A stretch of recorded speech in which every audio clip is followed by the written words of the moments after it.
Assalamualaikum warahmatullahi wabarakatuh.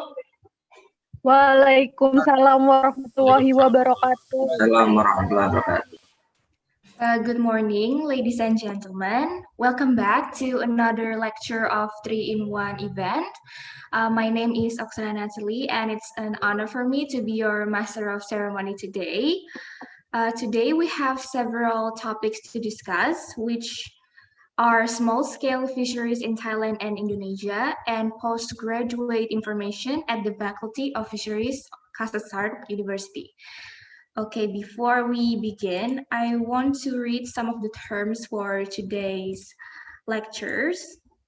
First of all, we need to be in Zoom 10 minutes before the lectures, and all participants must adjust their microphone to mute, and the participants need to feel their presence form. The link will be shared later in the chat box, and all questions can be asked via Zoom chat in Zoom.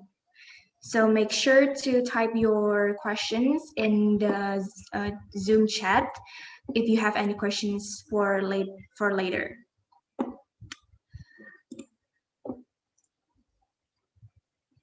Okay, first of all, I would like to welcome the Excellencies, our Head of Department, Dr. Engineer Abu Bakar Sambah SPIMT, our Study Program Chairman, Sunardi STMT, our first speaker for today's lecture, Associate Professor Dr. Anukorn Bautsen, our second speaker, Mrs. Wahida Kartikasari, SPI MSE, the Vice Dean and Head of International Course, and our third speaker, Dr. Mehdi, Mrs. Ledian, IKH, SPI MSc PhD as our moderator, and of course to all of the honorable lecturers, distinguished guests, and fellow participants. And before we begin, please allow me to read today's agenda. First, we will be having opening, and we will be hearing opening statement from moderator. And then we will be hearing guest lecture from Professor Anukorn. And then we will be hearing lecture from Mrs. Wahida, questions and answer sessions, lecture from Professor Dr. Mehdi, questions and answer session, and we'll be hearing closing statement by our head of department.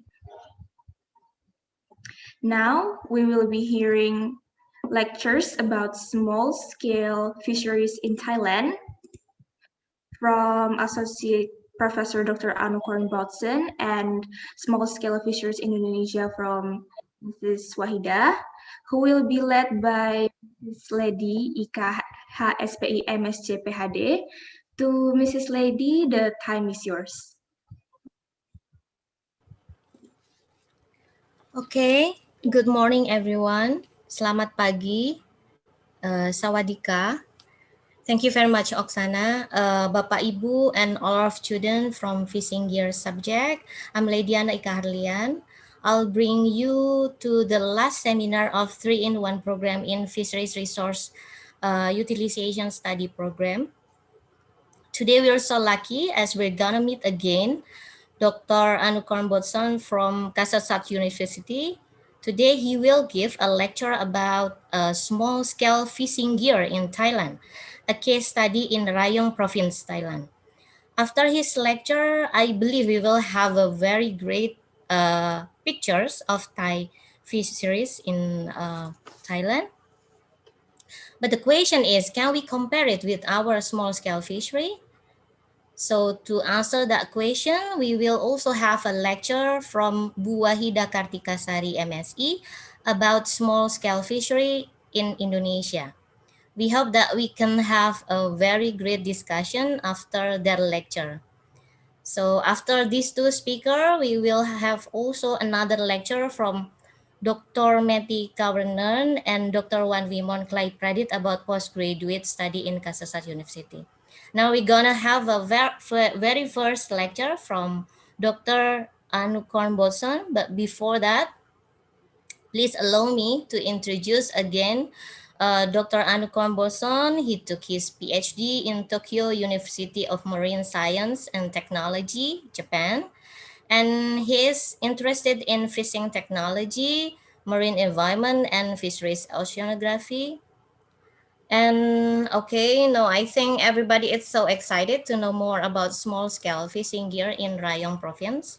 So I will invite Dr. Anukorn for giving his lecture. So Dr. Anukorn, Sawadika. Now 40 minutes lecture will be yours. And allow me to notify you 5 minutes before the end of your lecture.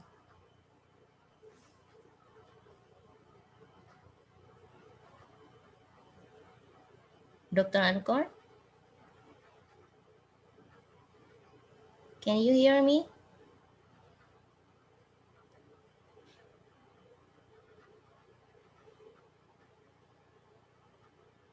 Oh, okay.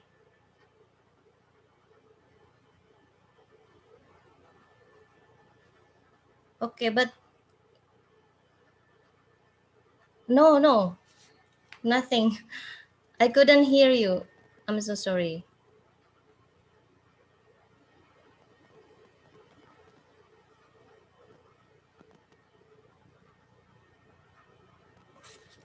Maybe there's a technical problem. Okay. Sawadee. Okay, Sawadika. Oke, selamat pagi. Ya, selamat pagi. Yeah, thank you very much, Miss Dr. Ledian, for your nice introduction with my very young photo. Oh, okay. That's good. Then good for you then. Okay, ladies and gentlemen, Assalamualaikum warahmatullahi wabarakatuh. Waalaikumsalam. Waalaikumsalam warahmatullahi wabarakatuh. Yes, I'm happy and honored again today to be here.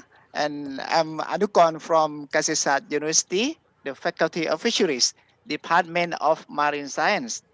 And today I will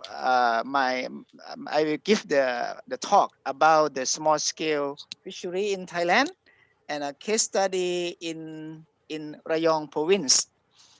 Okay, can you see my slide, everybody? Not yet. Okay.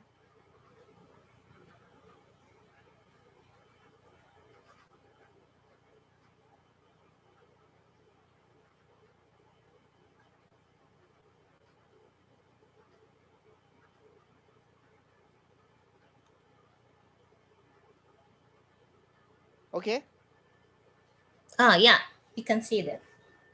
Okay.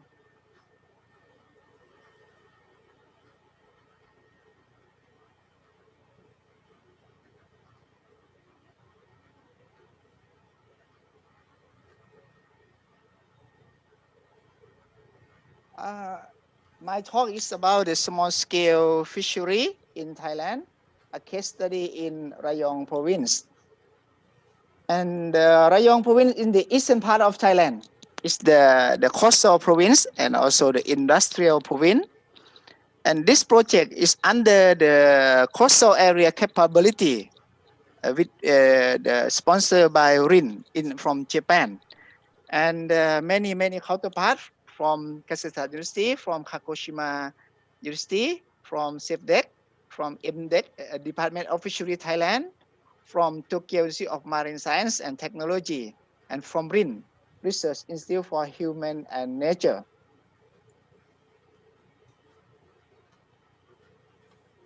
Sorry.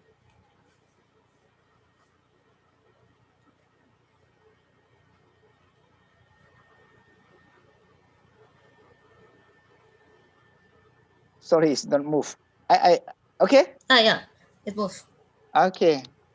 And I introduced the RIN. RIN is the Research Institute for Humanity and Nature in Japan, located in Kyoto. Very nice place.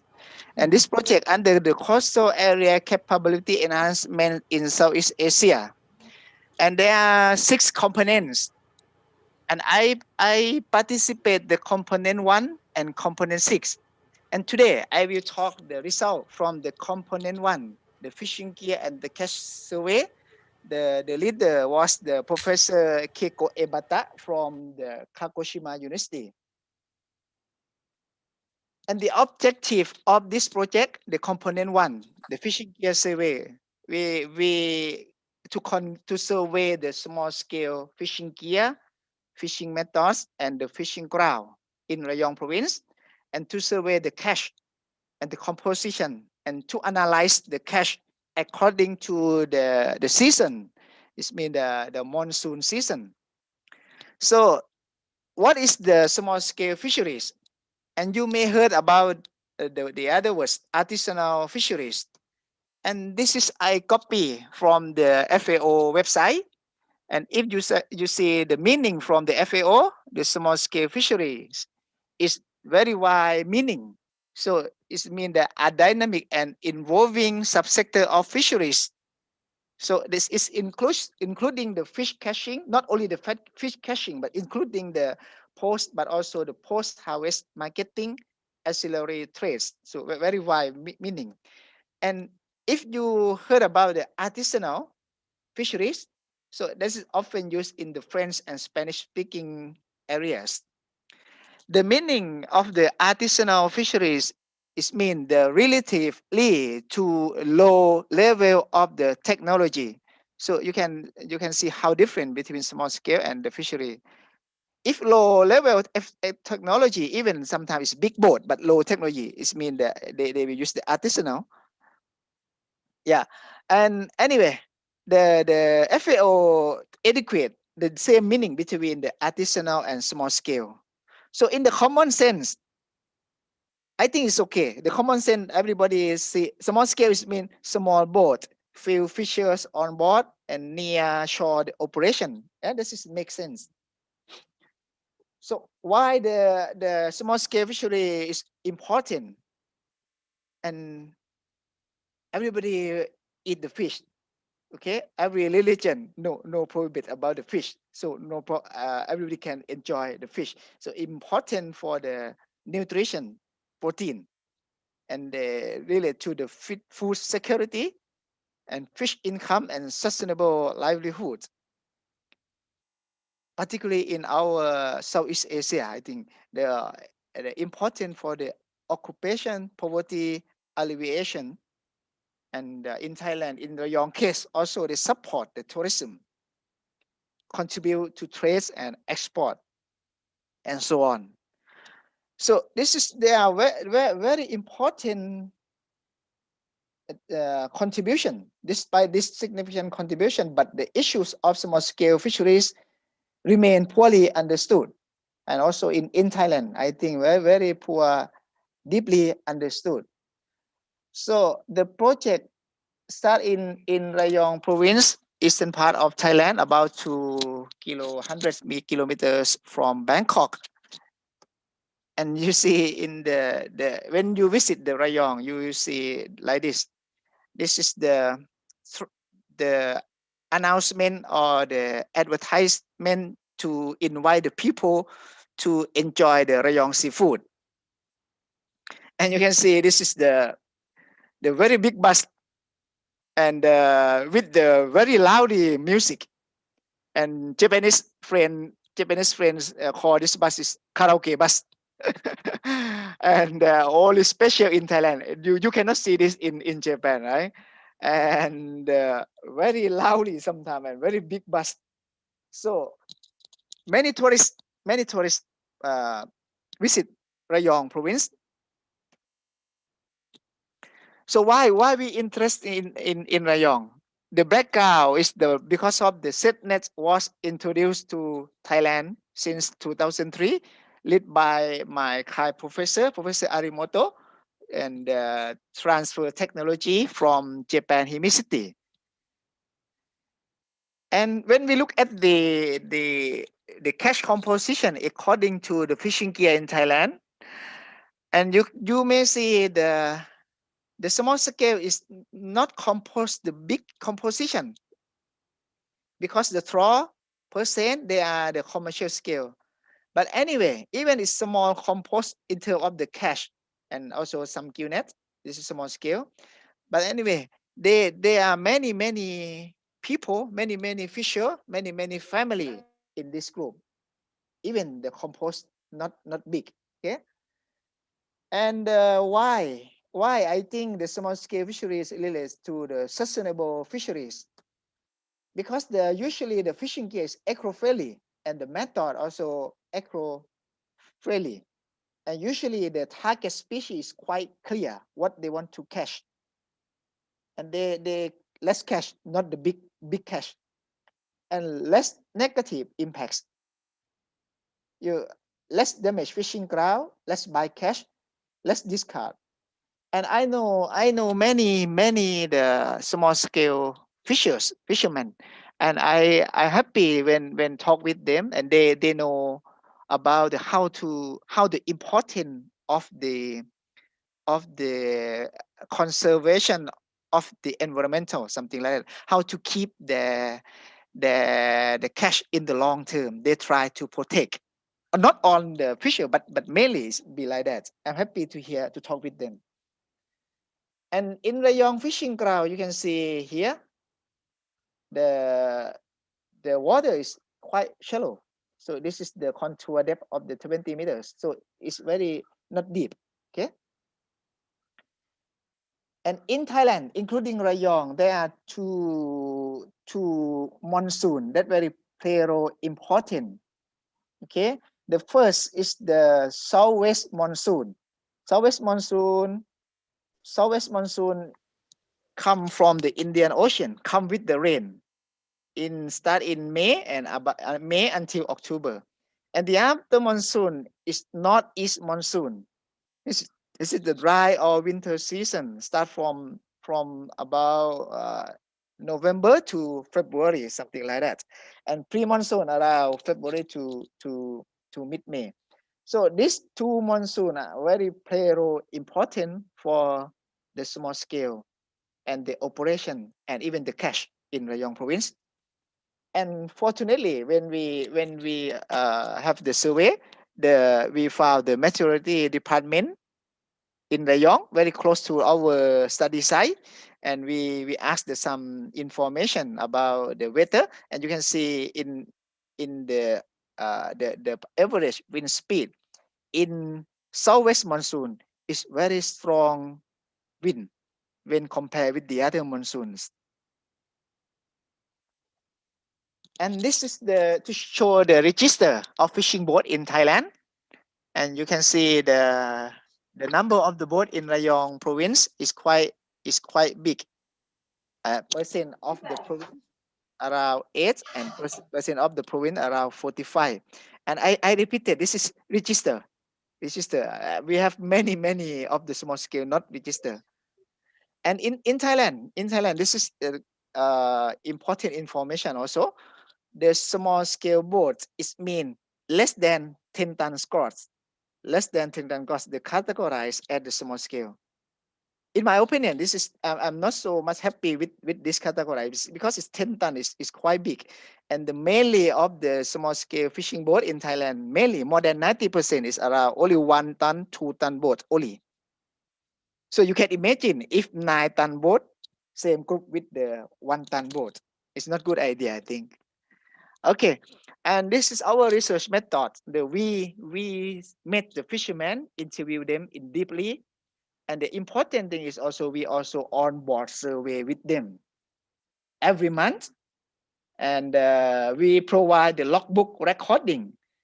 We ask them to record, and we have the GPS tracking to see where they go, the fishing ground, and they analyze the catch according to the monsoon from our onboard and from the logbook fisher. and very good cooperation from the fishermen. Very happy. So we try to collect the right fishermen to on board, and also to have the provide the logbook. And we have the crab gill net, the fish trap, the squid trap, and hook and lines. Okay, totally we have the start with the 13 logs book with the fisher, with the many type of the gear. And this is the annual schedule from the interview for the Rayong small scale fishing. We interview them in 2012, and the main fishing gear is crab gill net. Okay, crab gill net. So this is mean the high season, the crab gill net high season in summer and also in the winter, but they can operate some in the rainy season. And also the fish, same as with the fish trap, squid trolling line, hook and line, the squid trap. And you can see, but in case of the squid trap, the high season in the rainy season. This is from the interview. And another one the important data or information is one fisher, not one fishing gear. The one fisher, they possess 2 to 5 type of the fishing gear.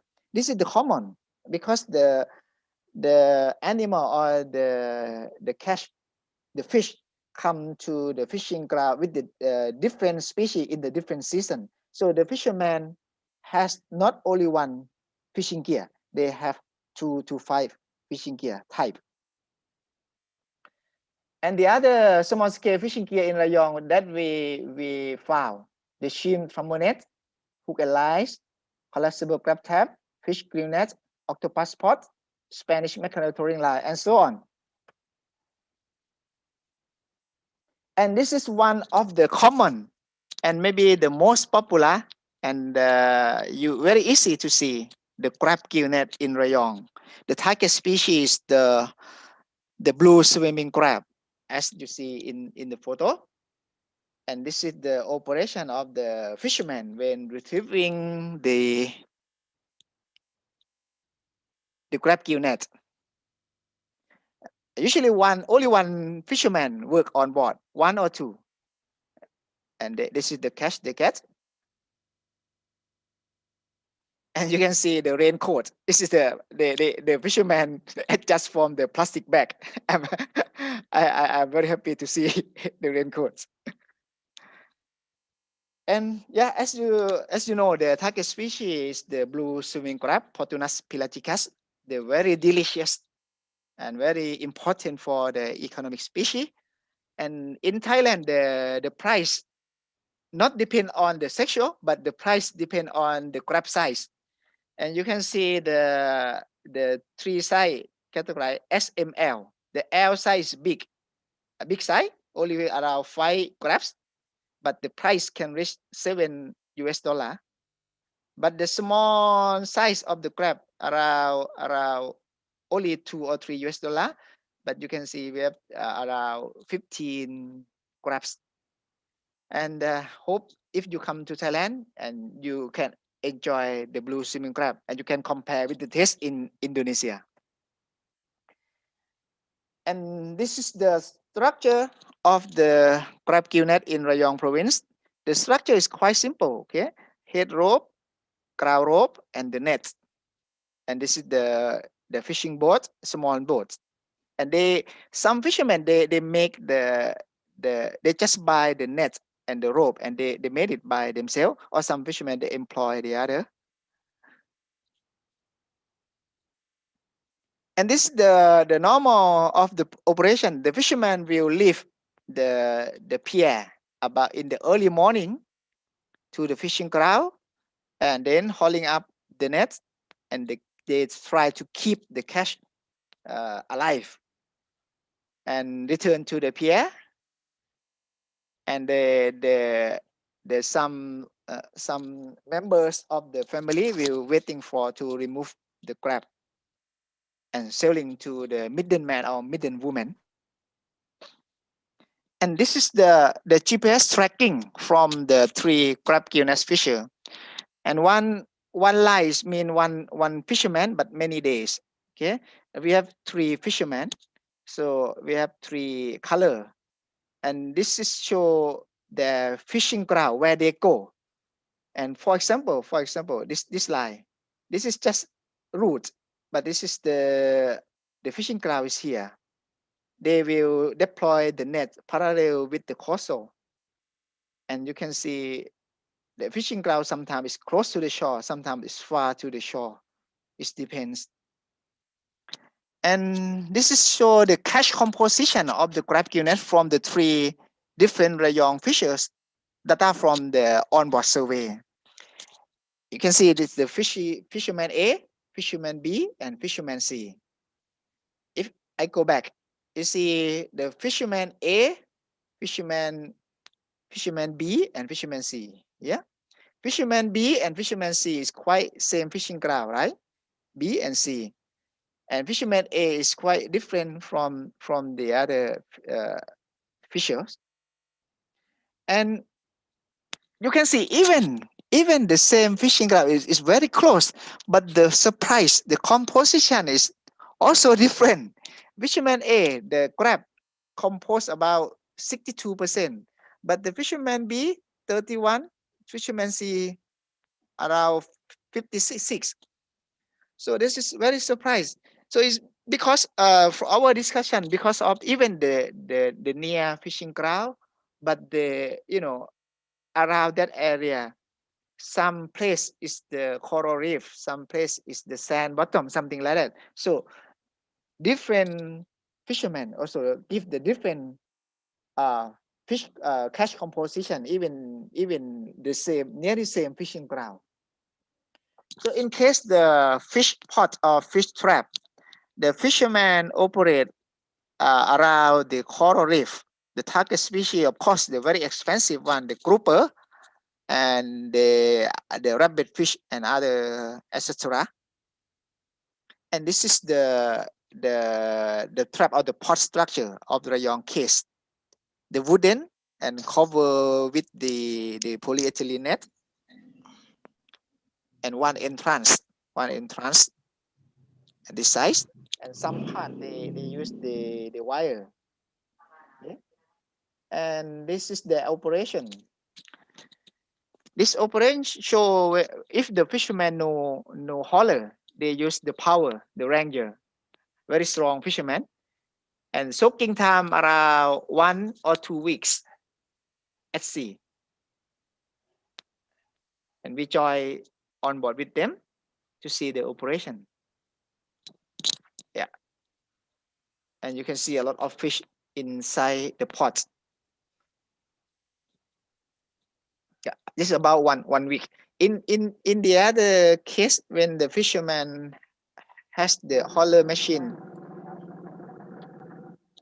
they will use the hauler machine. Sorry. And this fishing ground is very close to Samet Island. Samet Island is located in Rayong. It's very famous island for the tourists. And very nice place and clear water. So the fishermen operate the trap. This is around 2 weeks soaking time.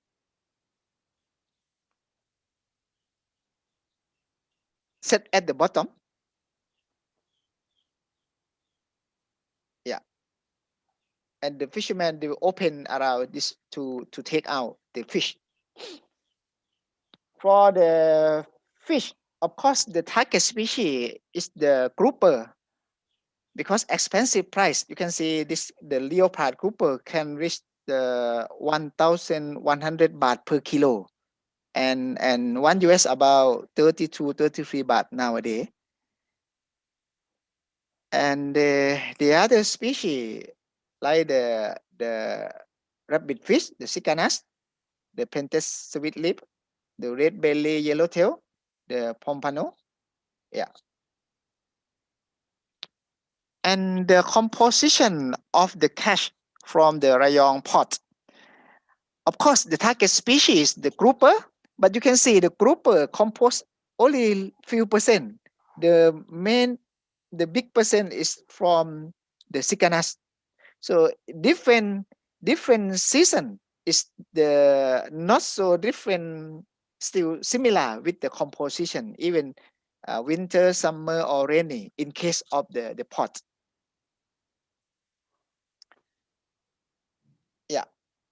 Yeah, but this is the data. This is the data from Seal, and this show the data from the logbook fisher that they record for us. So we can see the composition from the logbook also similar, even different season. Okay, next move to the very interesting pot is the big fin rib squid pot. And this is the target species Saperothesis lesoniana, very delicious. And the fishermen sell to the middleman to export to some country, maybe Taiwan or other countries. And in Thailand, the pot or trap that every pot set at the bottom except the squid trap, the big fin reef squid trap, not at the bottom but floating. It's about 2 or 3 meters from the bottom, and this is very important high. If too high, it's poor catch. But if too close, the fisherman says not the squid, but the fish will enter. A soaking time is about only 1 or 2 days. The fisherman operates retrieve is every day, almost every day. And this is show the and in the first day, the fisherman used the white plastic, and the important bait that the fisherman is the best now. The best bait is the eggs of the squid. They put here at the top center, and this is show the operation when the fisherman retrieving the pot.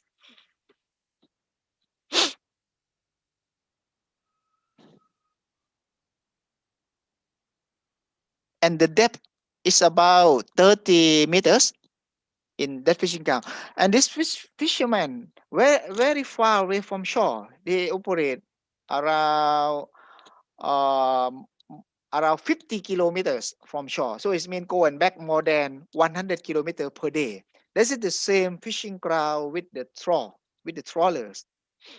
And when the fisherman check, okay, the fisherman happy, and they just throw deploy again for the tomorrow come back again. So good catch, fisherman happy, we happy. And this show the composition of the catch in the squid trap. And you can see in terms of the species selectivity, this is very good, because the main is the big fin leaf squid, okay, more than 90%. And the second is the cuttlefish. It's also marketable value. So some fish only around 6% in from our survey, and all of the fish can eat or can bring back or can sell. So I repeat, this in terms of the eco-friendly, this trap, this pot is very interesting. And this is funny. A fish try to escape from the squid pot when after they enter, and it is try to escape and still alive. We say we are sorry to see this. Let them go. Let me go. Okay, the other common gear in Rayong province is the squid trolling line. The same target species, the big fin reef squid. And this is the boats for the trolling line. The boats will move, and they use the line, and this is to see the operation. Yeah, they use the line both side of the boat, and this is the artificial bait he used. Yeah, this is the catch, the big fin reef squid. A very handsome fisherman, yes, Thai fisherman, and we happy to join with them. Okay, good catch. The fisherman happy again. And we in our activities we will on board and interview fishermen to know about the information, everything. Of course, the fishing gear, the operation, the catch, and so on. And this is the logbook we provide. What the fisherman writes for us every day. Every day, for example, the date, type, and number of fishing gear used, number of fishermen on board, the catch, the time, the fuel, and this is important information. Reason why if the fisherman did not go to the sea, why they don't go to the sea? Because of the bad weather, because of the poor catch, or the other. The fisherman write for us. So very good information in the young case. And sometimes this is my student, and sometimes the Japanese student join our study to see the Thai fishermen. And from the logbook data, we can analyze the operation days, the cash, and the income, and the cash according to the season, something like that, in the young case whole year. So from the data we have, you can see some fishermen in some month they are still well, they have the very good income.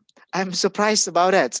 For example, this is the crab quillnet, and this is the fish pot, and you can see some months very good cash and very good income. Of course, not all year, but some days, some months. And in case of, you can see in case of the squid pot in March, you can see the income is much bigger than my poor salary. You can see, yeah, some month, even small boat like this. So surprised about that. And the GPS tracking from the other important and interesting activity, we would like to know what they go. So the fisherman, we give the portable GPS to the fisherman. The fisherman can turn on and turn off by themselves, and we go every month to retrieve, to download the data. And from this activity, from the GPS tracking, we can see the different, what happened when the monsoon come, or when changing the monsoon. For example, this is the crab quillnet. Okay, and the pre-monsoon, the fisherman work around here. But you can see when the southwest monsoon, the fisherman cannot operate around here because it's very strong wind and big wave, high wave. So the fisherman go to the other fishing ground, something like that. When the northeast monsoon come, the fisherman can operate in this area, for something like that. So the monsoon change, or the season change, the operation change, the fishing ground change, something like that. And this is the very good information and hard work from Ebata Sensei from Kagoshima University. He analyzed only the real fishing ground and pot, okay, and the different season he plot where the fishermen go. So this is very good information, and we found that when in pre-monsoon, in hot or summer, or in dry, the fishermen use the same fishing ground. But in case of monsoon season, the rainy, the fishermen cannot operate around here. They move to the other fishing ground, something like that. And from the logbook we got, we found that, for example, in of the crab quillnet, in pre-monsoon, the fishermen don't go to the sea because of the poor catch, or estimate the poor catch. But in southwest monsoon, the fishermen cannot go to the sea because of the bad water. Even the good catch, but cannot go because of the bad weather in case of crab quillnet, something like that. So the best season for the crab quillnet in the young case is the northeast monsoon, or in winter around October, November, December, January, February. But in case of fish trap, and you can see every season the fisherman not move the fishing ground. He still just use the same fishing ground because just left it in the sea, and even the bad weather, but they go the same fishing ground. But its impact to they have to change the what we call the parking area for the boat. For example, in southwest monsoon, very strong wind here from to here, so the fishermen have to move to park the boat in the other side of the beach. So monsoon or season is very play role important for the catch and the operation of the fishermen. In case of the squid trap, when the season change, the fishermen move, for example, the southwest very close to the shore because of the strong wind, right? But in case of pre-monsoon or the northeast monsoon, the fishermen can go farther than the southwest monsoon. And the result from the logbook analysis, we can cut the cash, the CPUE, and so on. So our benefit of the project and the future challenge, and we much more understand, of course cannot understand all, but much more understand about the fisheries resources utilization, and some information that we think it will be like that, like no, some information is totally different from our hypothesis, something like that. And we know the fishing gear, the operation, the cash, the bycatch fishing ground, seasonal impacts and income, etc. And we also know some the problem of the small scale fishery. And this is the one of the our future study to improve the the squid pot. And this is very we use the video camera installed at the pot to observe the fish, the squid behavior inside the pot, and we got many interesting information to improve the pot in the future.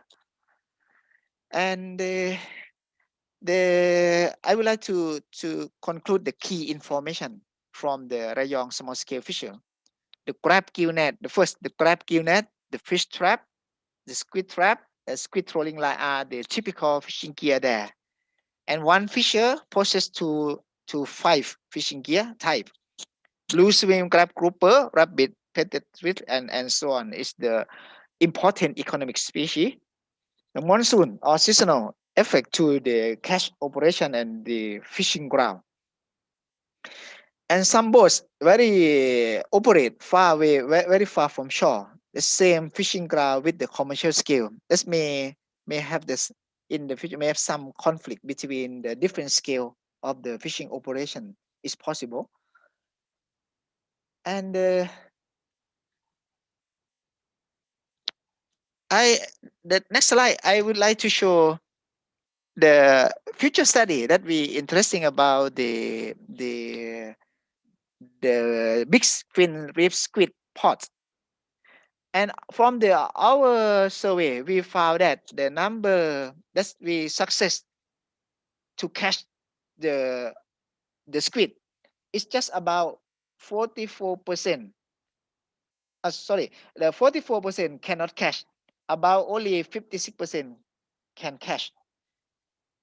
So big number cannot catch. Okay, so we think we can improve the in terms of the catch efficiency in the squid pot. And in the cost pot, about nearly 56%, and we found that the mainly is not the good catch. You can see this is for 4 crab, 5 crab, 6 crab, 7 crab, only few percent. So the mainly percent is only one not crab, the squid, 1 squid, 2 squid, something like that. So how to improve the catch efficiency? And this is the show underwater observation. You can see this is from the Recolo. Is the take the photo every 3 seconds, and you can see the what happened inside. and you can see a lot of squid come to the pot. A lot of squid, I repeat, more than 20, 30, but there is not the squid enter the pot, or only one, something like that. So we supply about this information. So that's why we think if we can increase the efficiency by the study of the behavior, so we can increase the catch efficiency, and that's good for the fishermen. And you can see a lot of squid, but no squid enter the pot. And this is the our book. We released the few guides on small scale fishery in Rayong, Thailand, in English. So you can download from the website in PDF file.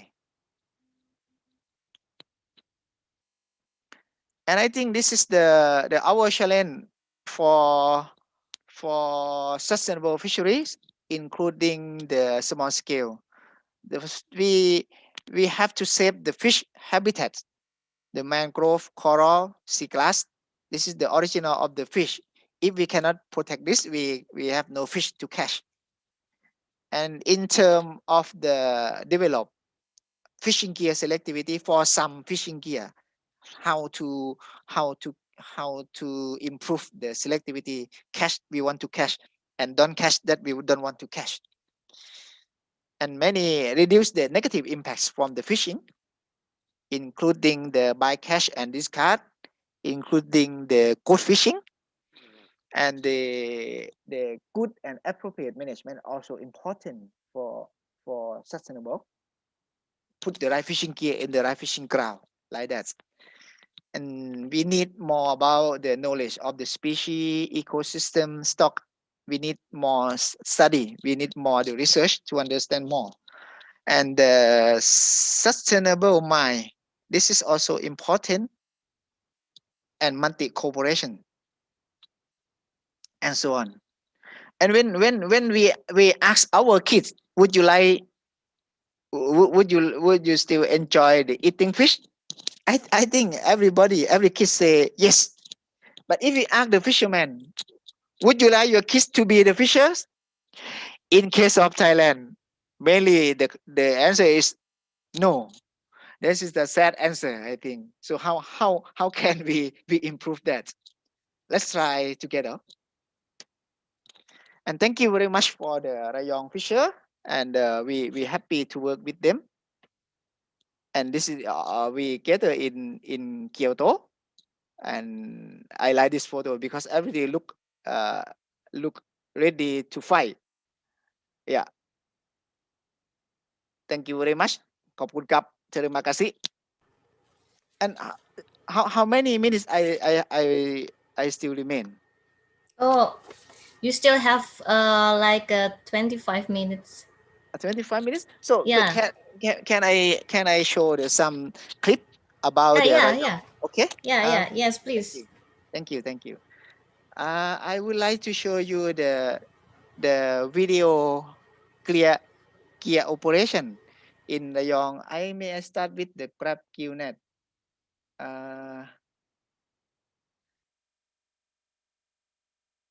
Can you see this? Okay.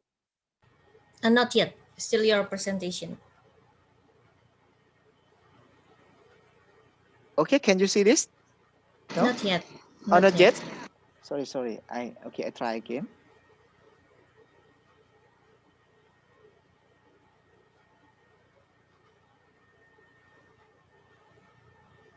How about stop share and then Okay, I try. try again? Yeah.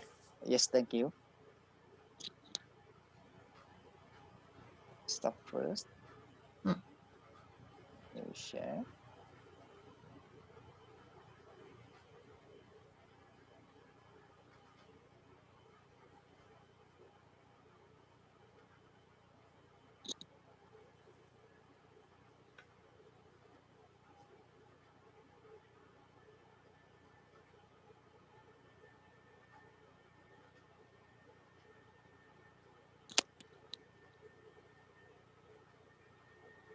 Okay, can you see?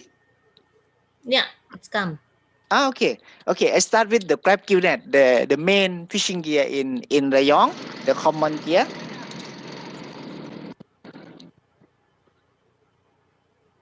No? Yeah. Play. Okay. Hello. Not yet. Okay. I try again. Something wrong.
Okay. Can you see it? Yes. Okay.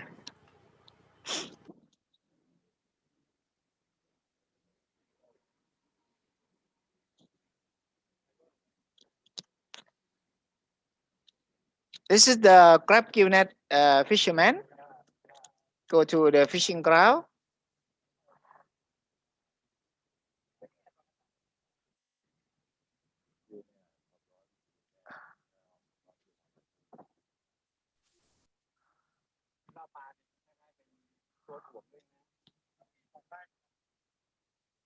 Yeah, holding the net by hand, by the manpower. And you can see the technique. They try to keep the crab alive. So put the crab at sea.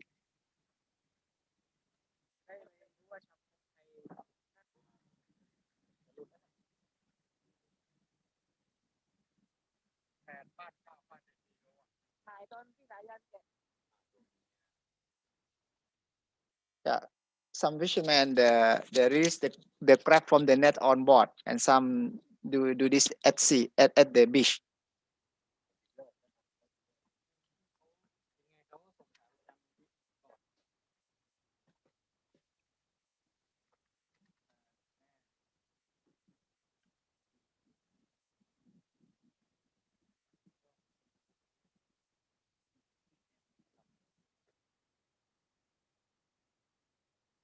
And the other crab gill net fishermen,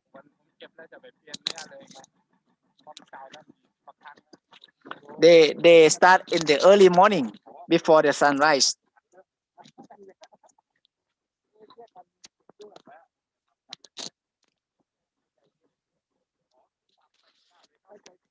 And of course, not so far. In case of the crab gill net, not so far from the shore.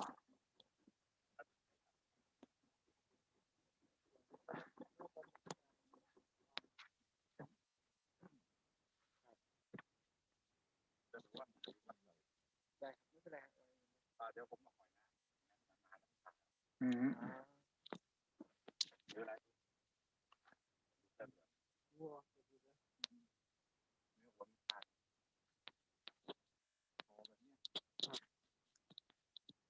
Yeah, this is the Rayong technique, the Rayong fisher technique. They hang the crab, the net, in the water to keep the crabs alive.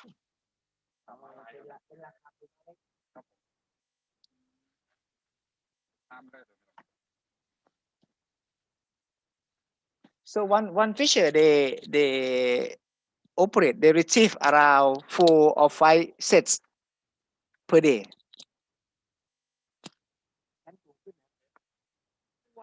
Yeah, one. You can see some by catch from the crab gill nets.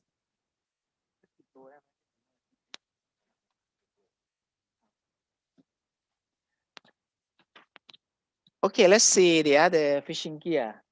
Is the fish trap. The fish trap, of course, they operate around the artificial, the coral reef, artificial or the nature. So this is the Summit Island. Summit Island, very beautiful island and famous for the tourists. The fish trap operate around the island. The number of the fishermen on board are one or two fisher, usually two. And this is the technique to retrieve the fish trap from the bottom, and the fishermen use the GPS because it's far from the shore, and they need the really correct position.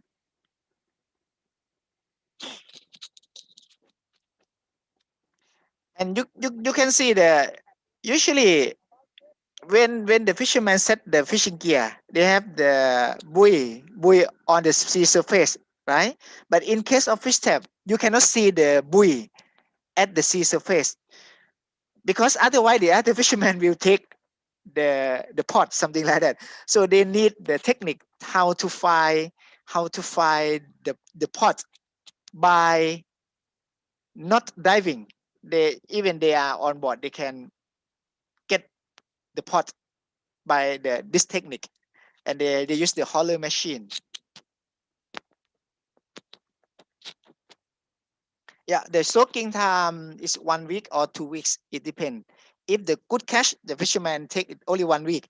But if the catch not so good, they left it at sea around 2 weeks.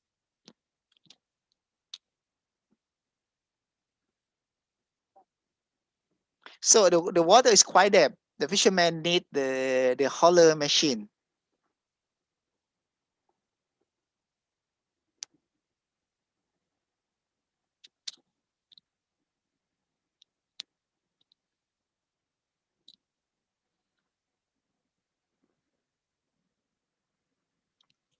Yeah, it's quite small boat. Only one fisherman can on board.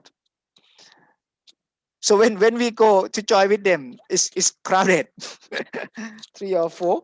But we try our best to and we're very excited to work to see the operation. So you can see this is the underwater buoy, not the surface buoy, right? So the fisherman got the pot. Sorry.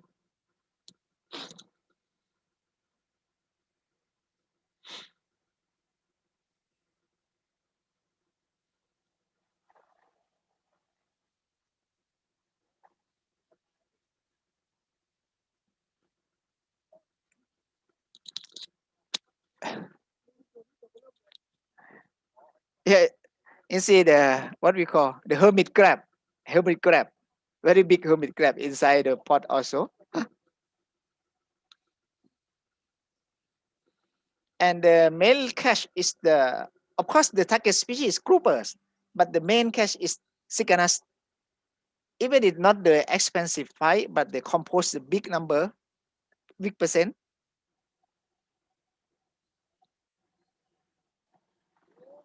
So this is the other pot. So one day the fisherman can retrieve around 9 or 10 pot per day.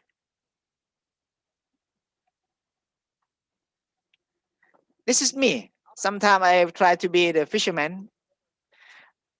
When we join the operation, the fisherman assistant cannot join. So if I join, I have to be the assistant of the fisherman.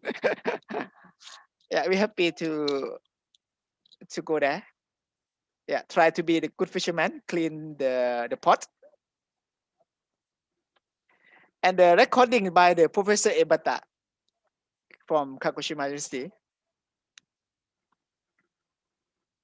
And you can see the fisherman open the pot here.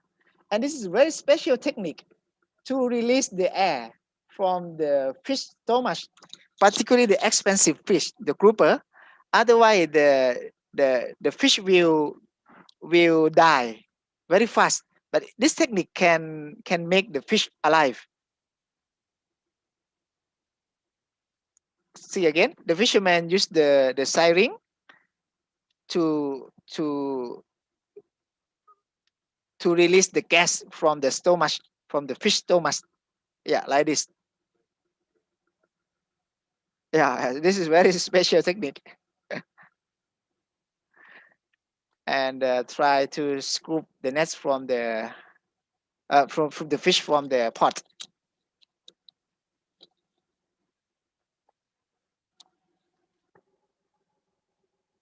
And when finished, clean the pot finished. And the fisherman, if good catch, they will repeat the position. But if not good catch, the fisherman a little move to the other fishing area, but not so far. Deploy again into the sea.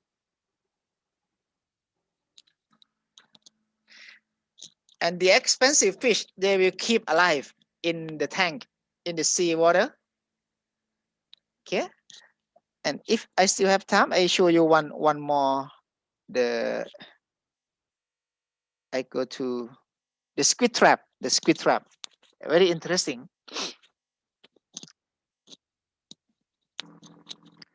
And going to the fishing ground start in the early morning. Yeah, this is the how the fishermen carry the pots go to the sea.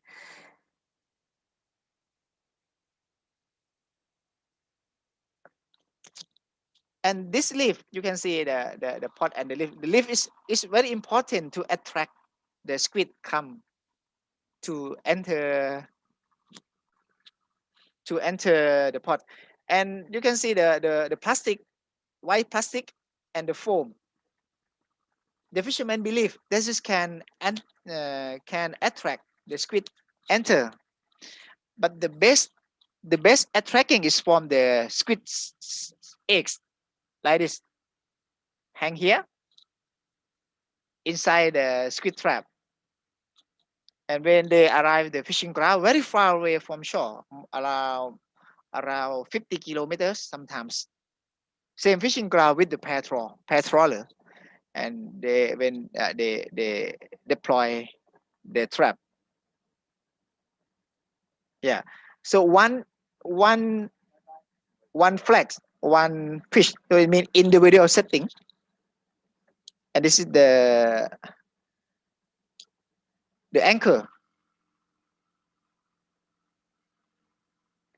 Inside the water, this trap is floating, not at the bottom. Yeah, again.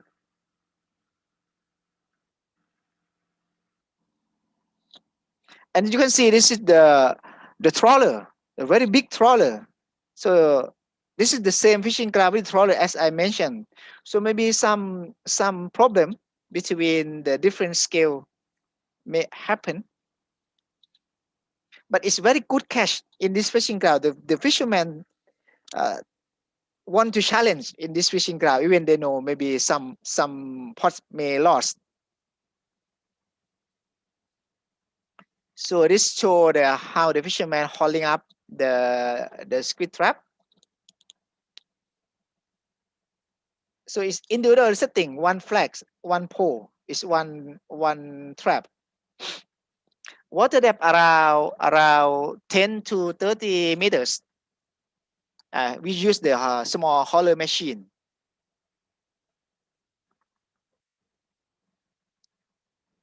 So the trap is going up to the surface. So the fisherman see the catch and check the pot, check the traps. And you can see some eggs may lie down in the other position. The fisherman try to take out, put only try to remain only the eggs inside the pot, the trap, and keep the catch and check the pot again, and retrieve it again. Tomorrow will come again.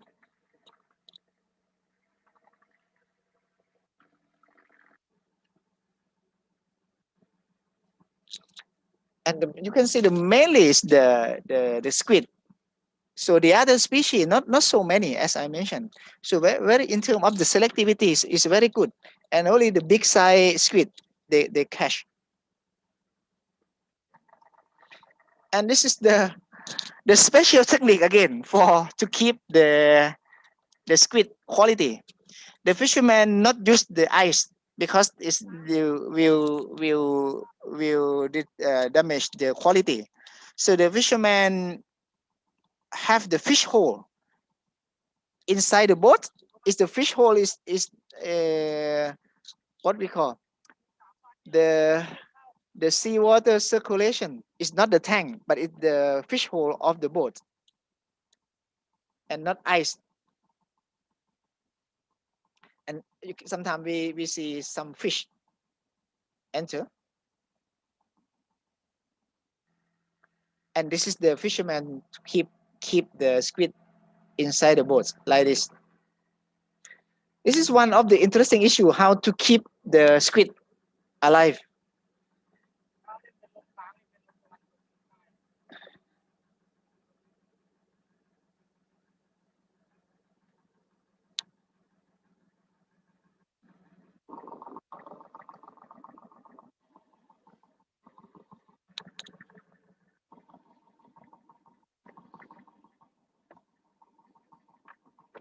Okay, this is all of my presentation. If you have any question, I'm pleased to answer.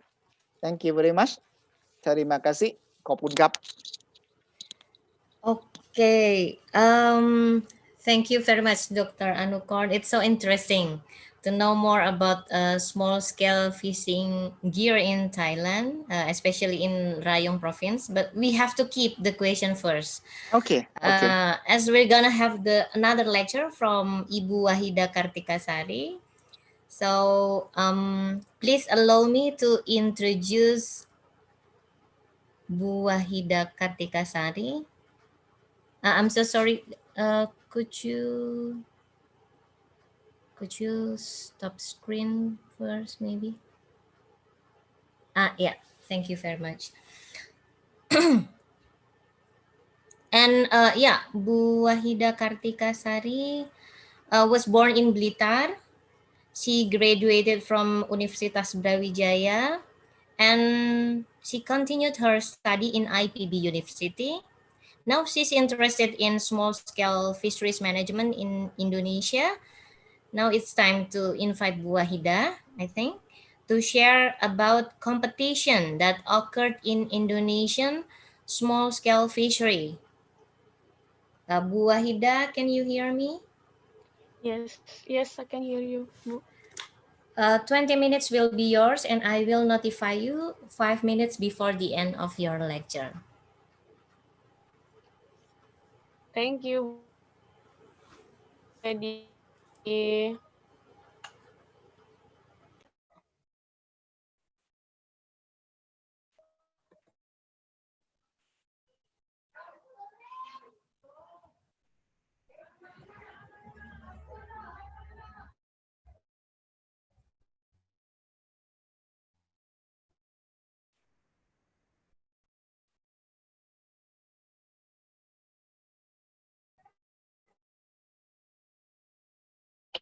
Can you hear me? We can hear you, but the presentation not come yet. Okay, I see.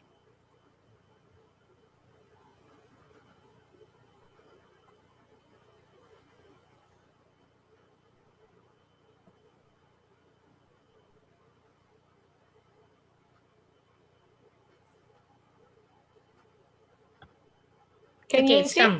Yeah. It's come. Okay. Thank you. Assalamualaikum warahmatullahi wabarakatuh. Hello everyone. I am Wahida Kartikasari. Today I'd like to present my paper titled Small Scale Fisheries Competition in Perigi Fishing Port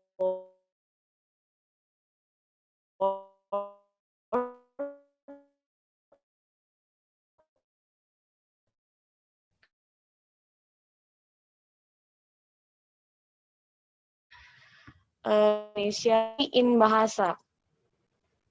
Most of small-scale fisheries are multi-species and multi-gear, so that small-scale fisheries management is very complex. Moreover, information on small-scale fisheries is also limited. Therefore, information on small-scale fisheries is indispensable for sustainable fisheries management planning. That's why this study is important to support sustainable fisheries management.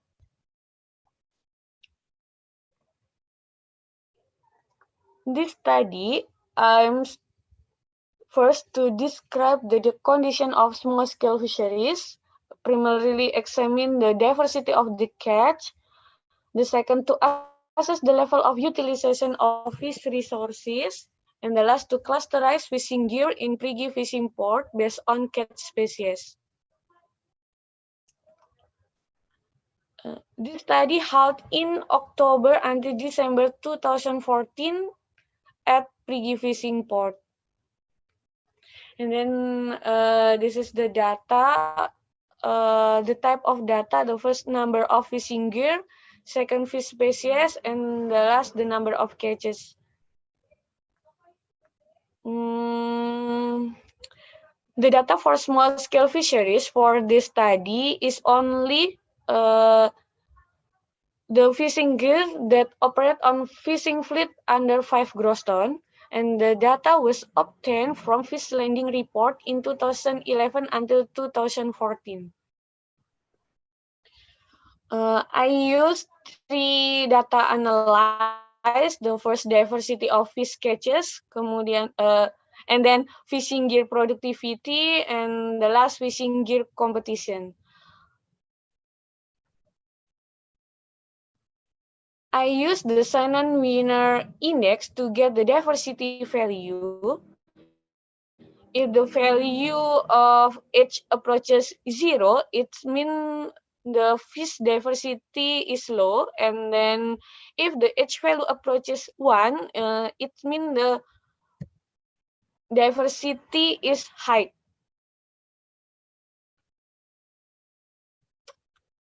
And then about data analysis fishing gear productivity, the productivity of fishing gear is calculated by catch per unit effort, or CPUE.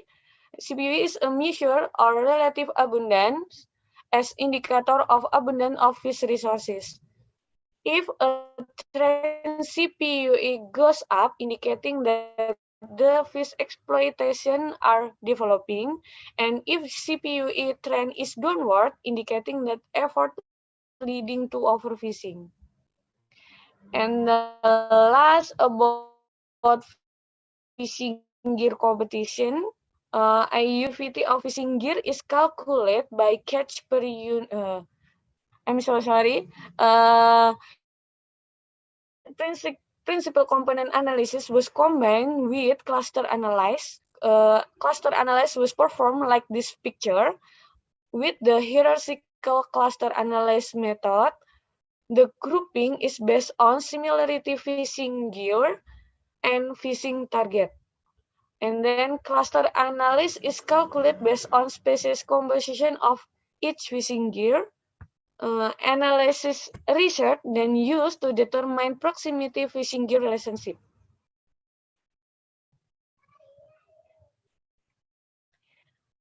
And then this is a result. The type of fishing gear operated by 5 gross ton fleet in Prigi fishing port are gillnet, handland, and then monofilament gillnet. There are several types of fish landed on Prigi fishing port. The dominant species is Catsuonus pelamis, Trisiurus lepturus, and Sardinella lemuru. The Catsuonus pelamis is dominant for gillnet, while Trisiurus lepturus dominate on handland, and Sardinella lemuru dominate on monofilament gillnet. This is a diversity of fish catches. The diversity of gillnet is tend to increase year by year, while the diversity of handland is tend to stable, and the diversity of monofilament gillnet is decreased year by year. The result of this study indicate that competition between fishing gear during the last 5 years have changed. These changes are thought to be caused by change in catch composition and diversity fish landed at pre-fishing port.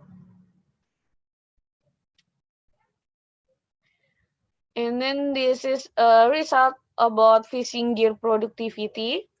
You can see that CPUE of gillnet is tend to decrease and CPUE handland and monofilament gillnet is stable. But CPUE handland in 2013 increasing sharply. It's because Trichiurus lepturus is increasing too. And the last, this is a result of fishing gear competition. Fishing gear occupied in one cluster mean that they have relatively similar catch diversity. From the dendrogram, we can see that monofilament gillnet is closer to handland than gillnet. This indicates that monofilament gillnet and handland compete to have the same target species. In the near future, we need to consider proper management tools to avoid conflict between this gear. This is a conclusion. The first, each fishing gear has differences in trend of species composition during 2010 until 2014. The second, fish production of small-scale fisheries is tend to stable except for handland in 2013. And the last, species composition of monofilament gillnet and handland is quite similar compared to species composition of gillnet. Thank you very much. Now I return it to the moderator. Okay. Thank you very much, Bu Wahida. I think everybody is agree now that the second lecture was also interesting. Therefore, I will open Q&A session from now. So if still there's a comment or question for two speaker, we still open. Please don't hesitate to put the question on the Zoom chat, and you can also use raise hand feature on the Zoom to ask directly. But fortunately, we have so many questions. I already note that. So, okay. So the first question is from Zainal Fanani. So Zainal Fanani is curious about what is the meaning of gillnet? Gillnet to catch the crab that you already tell in your presentation, Dr. Anukorn. How to use gillnet effectively? Okay, the QNet is the very common fishing gear and very easy structure. Usually the QNets have only the head rope, the net, and the cow rope, and can operate bottom or surface or mid water. So the point is very important and very, I think, very easy, not difficult to manage the QNet. And because of the mechanism of the catching is the main side of the net. Okay, if we know the target species, if we know the size of the target species, we can make the main side that appropriate to the species. And of course, if we know that where is the species, I mean at the bottom, at the surface, we can operate the QNet that's suitable for the species. And usually the QNet itself is the passive gear. It's wait for the fish. Of course, some QNets can move, but the mainly is passive gear. So in terms of the environmental, is eco-friendly more than the active gear as the trough or the surroundingness, something like that. So the important point is the mesh side and the where the QNet was set, something like that. Yeah. Okay. Okay, thank you very much, Dr. Anukorn. I think it's very clear, the explanation from Dr. Anukorn, but we have still more question here. The second question is from Dr. Fuad. How to maintain a balance between fishermen income with sustainability of fish resource? So because if we try to keep the fishery sustainability, so sometimes it's contradictory with the income, fisheries income. So how the Thai DOF manage that kind of issue? Oh, very difficult question, Dr. Fat. Okay, I will try to answer.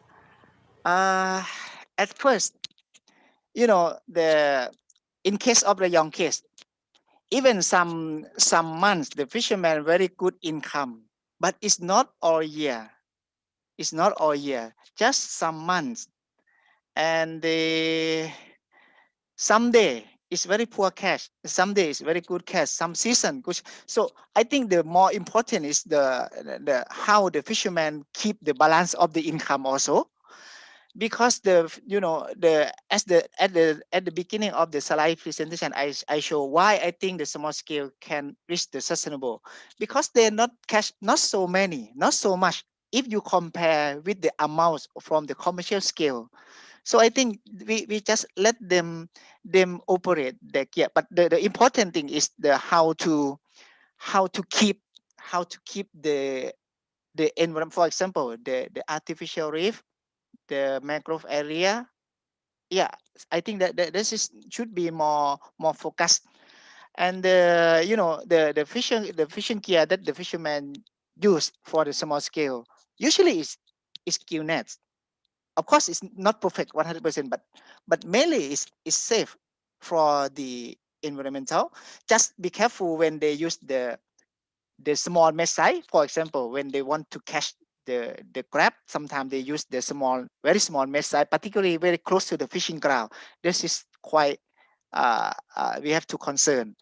And the other thing is for the small scale, I think maybe, yeah, the some fish, because they operate the very close and many, as we located in the tropical area, some problems, some conflicts with the other fishing gear may happen.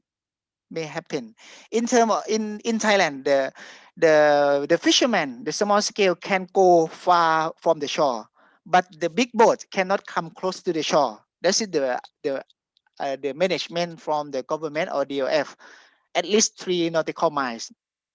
Yeah, and the small scale can go operate far, but anyway, they have to very high risky to lose the fishing gear. In case of the Rayong case, in case of the squid pot, this is the very good example how the fishermen uh, uh, to to manage themselves also to use the same fishing ground. And in case of the crab gill net, they always have the problem between the crab gill net and the crab pot. This should be focused sometimes. We how, but in Thailand, usually the fishermen can talk about them. No need too much the strong effort from the government, I think, but I don't know how to say. But the fishermen can clear by themselves. Okay, but in case of between the small scale and the commercial scale, this is good idea. The big boat cannot come to the shore. Okay, I will try to ask again if you have some more issue.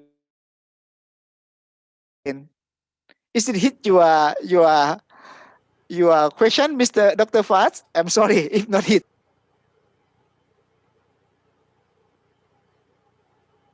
How, Dr. Fuad?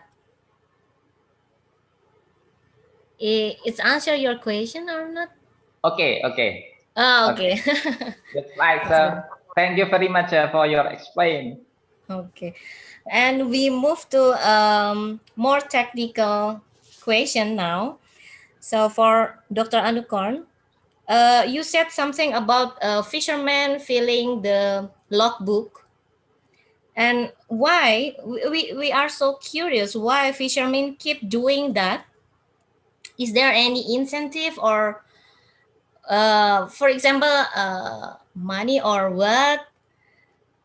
Does the Thai DF instruct the fishermen to do that, or they just want to do that by themselves? We are curious about that. Yeah, very good and sensitive question.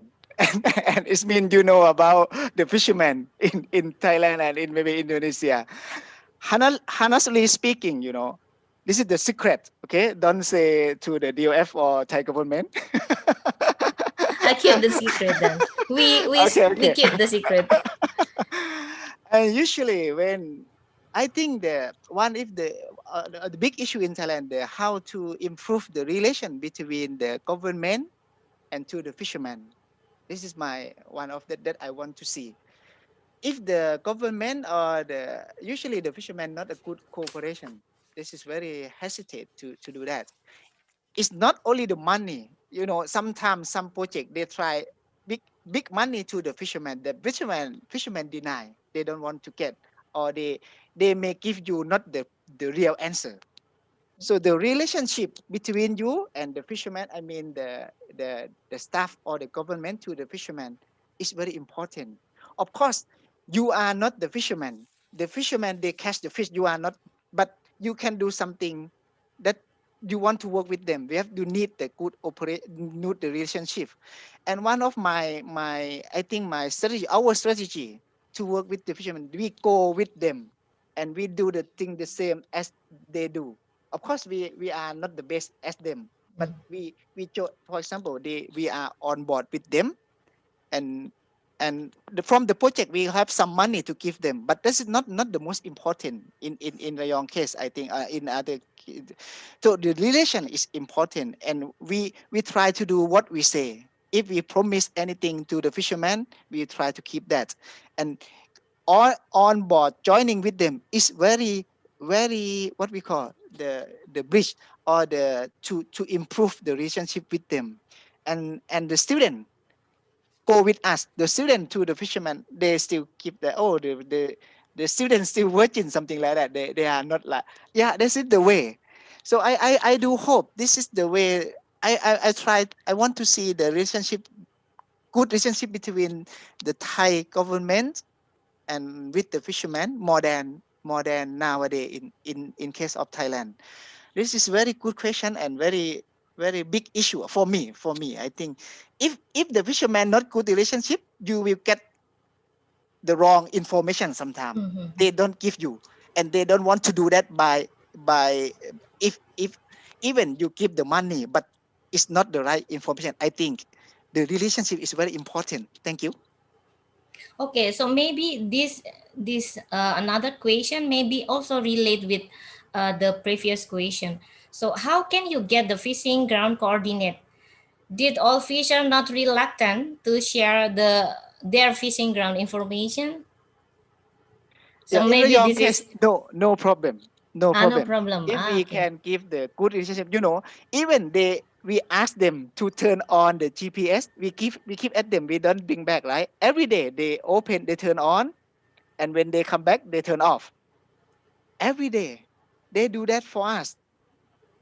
If Now, if if we have the good relation with sincere with them, I think you will get the very good response from the fish. And sometimes we enjoy the sushi sashimi. They provide a big fish for us, something like that.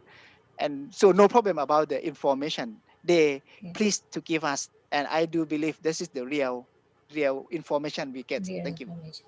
Okay. And this is about blue swimming crab. So very interesting species. So which one is better for blue swimming crab? Resource sustainability. Count them with collapsible traps or by using gill net? Yeah, this is the complicated question, but anyway, in terms of the what we call the nature of the gear, the gill net, also the passive gear, the grab pot, the grab trap, also the passive gear. So in this sense, it's not so much negative impacts, something like that. Okay, but anyway, the yeah, uh, you know, even I say like that, but in Thailand, in the commercial scale for the grab pot, they use maybe 4,000, 5,000 pots. So I'm not sure about that. This is can be sustainable or not. If too many, you know. But in case of, and you ask about which one is better between the grab QNet and the grab pot. So in terms of you want to manage about the size of the grab, I think the QNet is the answer. But in terms of when you want to make the grab maybe alive, you need the quality of the grab. Maybe the pot is the answer. In Thailand, it's quite clear, and maybe in Indonesia also. You select the fishing ground, it's automatic select the size of the crab. So it means in Thailand, you far away from shore, already big size. So no need to concern about the size selectivity when you far away from shore. But the other issue maybe become as the species selectivity, something like that. So in terms of the species selectivity, you have to concern in the crab more than the QNet. Okay, hope that's Okay. done the question. Yeah. It's answer the question. And another thing is about crab. So is there any net damage if crab still hang into gill net in the howling time? Because in Indonesia we usually fisher hit or kill the crab to avoid crab escape. How about in Thai fishers? Yeah, in case of Thailand, the crab, the net not damaged because of the crab. Usually, no problem. But Mm. the net damage because of when they put in the wrong fishing ground. For example, in the damage because of the artificial. Mm. Yeah, they damage because of the entangle with the other gear. For example, the gill net with the pot, something like that. The animal itself, no problem. The fisherman can release them, not so difficulty, I think. Yeah. And also, this is interesting because this is about squid egg as bait. So, what is the reason behind choosing squid egg for bait? Yeah, I never do. This is one in very interesting. I never do the experiment about that.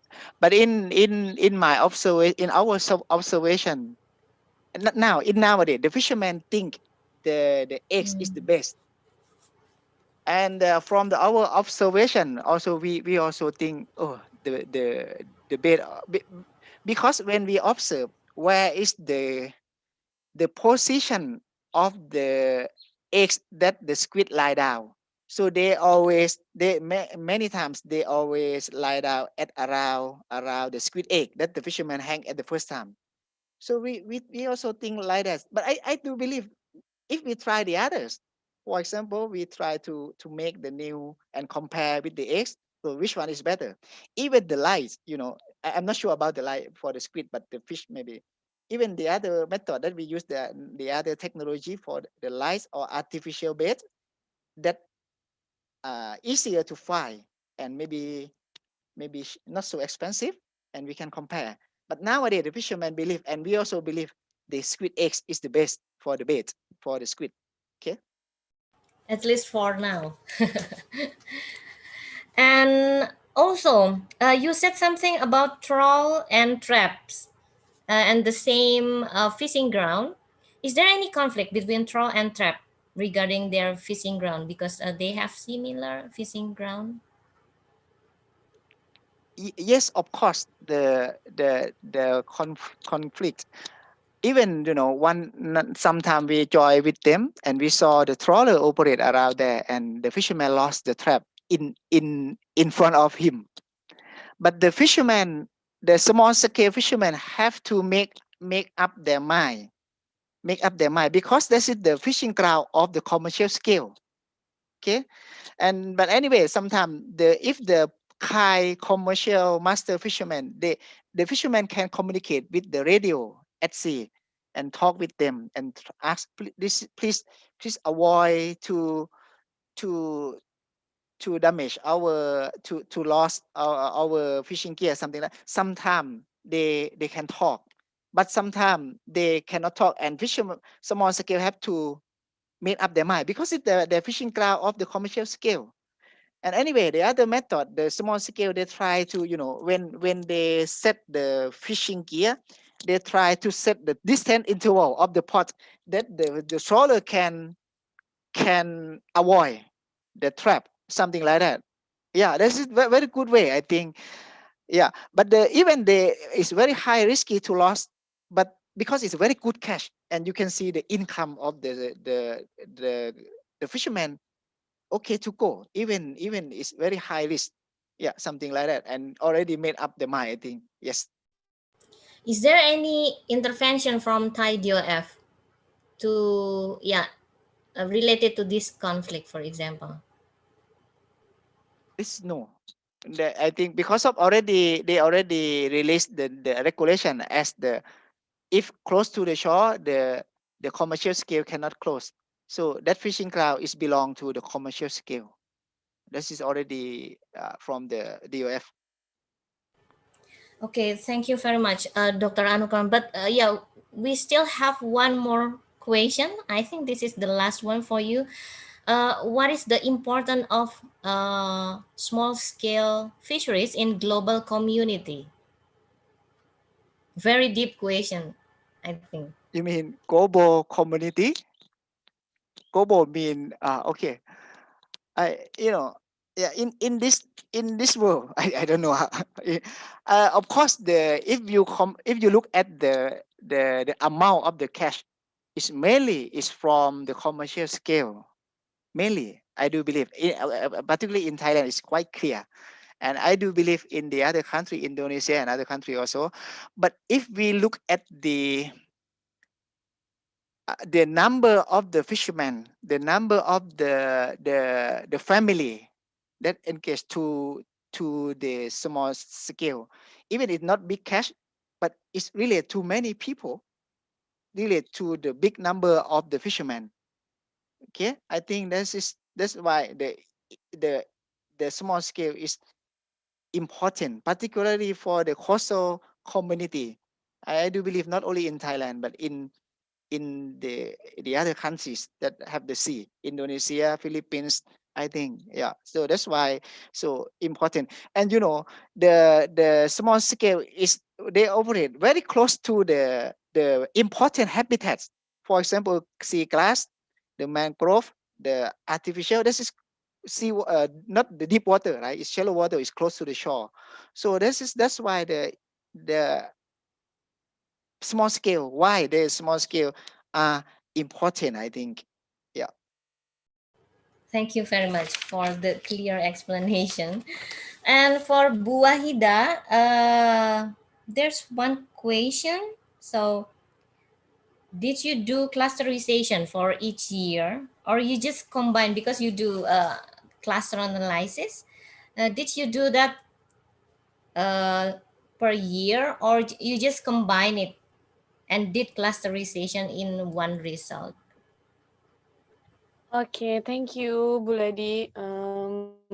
Yes, I did clusterization each year. The result is a little bit different, but the summary is you can see in my presentation that monofilament gillnet closer with handland than gillnet. One more question, Bu Wahida. After seeing Yes. your result, can we relate it to fisheries management? Hmm. Yes, same as I said before, in the near future, we need to consider proper management tools to avoid conflict between this gear, monofilament gillnet, handline, and gillnet. Thank you, Bu Lady. Sorry, I have one question for her. Can I ask her?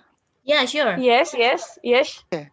Okay, I wonder about. Thank you very much for your presentation. I wonder why you want to separate in your study between QNet and monofilament QNet. What is the reason why you have to separate? Yeah, like that clearly. Okay, thank you, Dr. Anukon. In the field, in Indonesia, in perigi fishing port, it called monofilament gillnet. It called jaring kelitik. It's different specification with gillnet. Maybe some people call tremolnet or like this, but my professor said this is a monofilament gillnet. So I used spare three gillnet and monofilament gillnet. So is mean the if the tremolnet you are. I'm not so clear about that. Can you ask? For example, in Thailand, we use the monofilament in the crab gill nets mainly, but sometimes the fishermen use also multi filament for the crab gill net also. And in Thailand, we always say this is the fish gill net, the crab gill net, something like that. Actually, it's related to the what we call the mesh size is the more than the material, because even the monofilament and the QNet, they are from the nylon, right? So I want to be clear why the idea of the maybe the species or the I'm not sure. Please. The different pieces of net, gill net just one, and then in perigi fishing port, monofilament gill net is 2 or 3 pieces of net.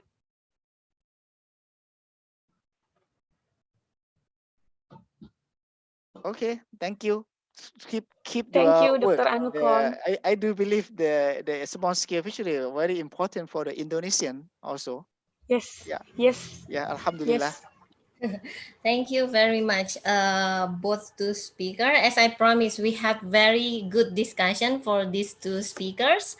And the last one, which also interesting and very important, I will invite Dr. Meti Kawarnan and Dr. Wan Wimon Klai Pradit to share about postgraduate in Kasarsaut University.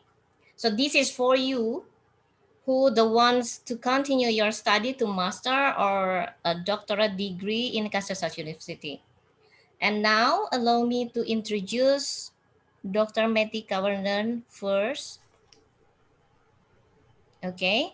Fortunately, I'm personally so familiar with Meti Sensei. I used to call him like that as we wrote a publication together, and he also gave me very beneficial support and advices while I was taking my PhD study in Hokkaido University. Thank you very much, Meti Sensei. Kopunka. It's like a kind of reunion for us. And Meti Sensei took his PhD in Asian Institute of Technology, Thailand, with major research about fisheries management.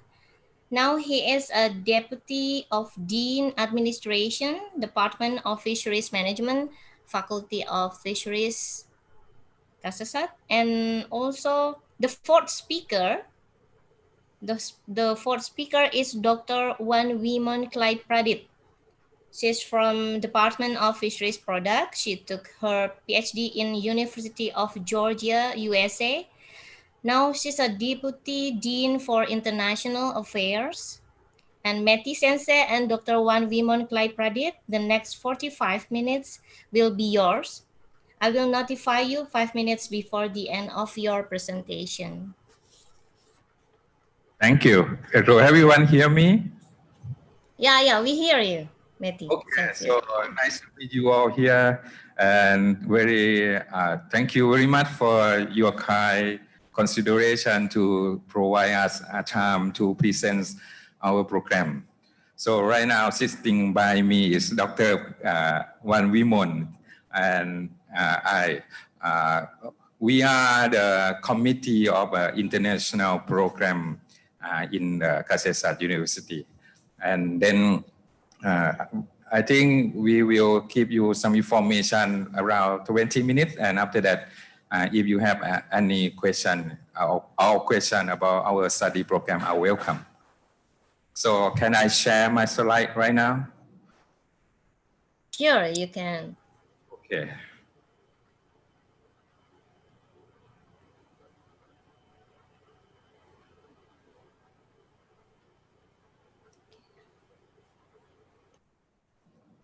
So welcome to the Faculty of Fishery Kasetsat University. This picture shows you the main building of our faculty with a colorful tree, color of tree. We have a very big pond in front of our building, so you can enjoy this environment.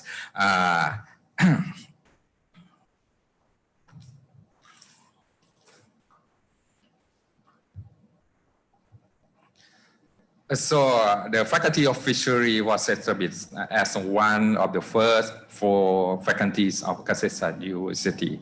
So we can say that the Faculty of Fishery is very long time ago established.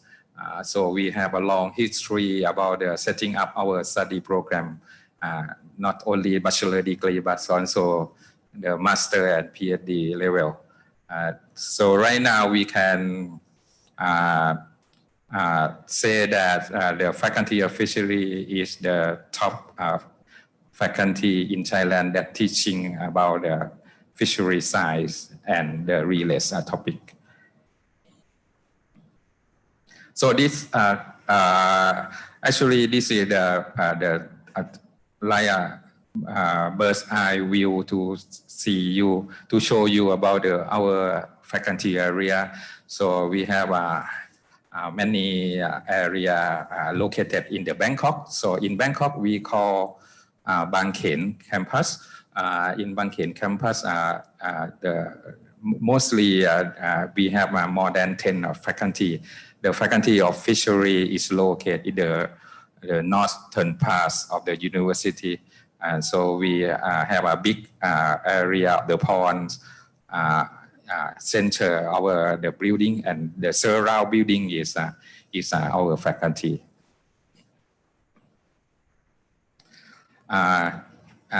So not only the Bang Khen campus in Bangkok, but also we have the other campus that teaching in the faculty of our faculty in the Kampang San campus in the Nakhon Pathom province. It's just around 1.5 hours by car from Bangkok.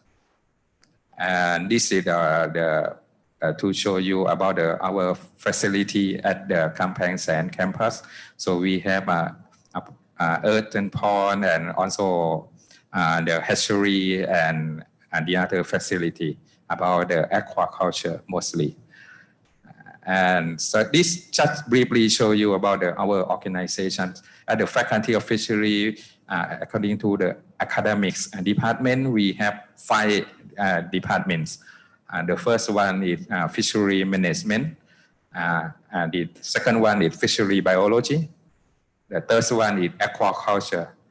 The fourth one is fishery product. And the last one is marine science. So I can say that our teaching is cover all the issue that involve not only the aquaculture or production, but also the processing and also marketing and the other thing like management issue. And not only the academic department, we have academic support divisions that supports our teaching and research. Like we have a library, we have a museum, and we have a research station, 5 research stations at different provinces located in Thailand. And also we have a research vessel. In the sum up number of the students right now, we have more than 1,000 undergraduate students in Bangkok, Bang Khen campus, and more than 300 students for bachelor degree at Kamphaeng San campus. For graduate level, we have around 160 students. And in total, right now, we have more than 1,500 students enroll our program. And this data is up to last month. And in terms of our teaching staff, we have one professor and 12 associate professor and more than 35 assistant professor and also a lecturer. So it can say that we have a teaching staff around nearly 70 persons. You may have a question that why we have only one professor, but because according to the Thai regulations to promote the position or academic position, for the professor, it have many steps and have a long process. So mostly in Thailand, to get the position like professor is the very high level ranks of the position. So mostly the lecturer, or I can say that the professor, it will be at the associate level. So I will go to a bit detail of each department. Department of Fishery Management, so we're teaching about the administration policy of management in terms of fishery resources. So we also teaching about the management in terms of environmental things and also business and economics. And also we also teaching about the social community and social management and also the other application like database and geoinformatics like remote sensing, GIS that can be applied for fisheries. The other department is fisheries biology, so teaching about ecology, toxicology, environments, taxonomy, diversity, population dynamic, and also disease, parasite in aquatic species. And the other thing like anatomy or physiology of aquatic organism. So we can say that this department is actually like a basic science for fisheries.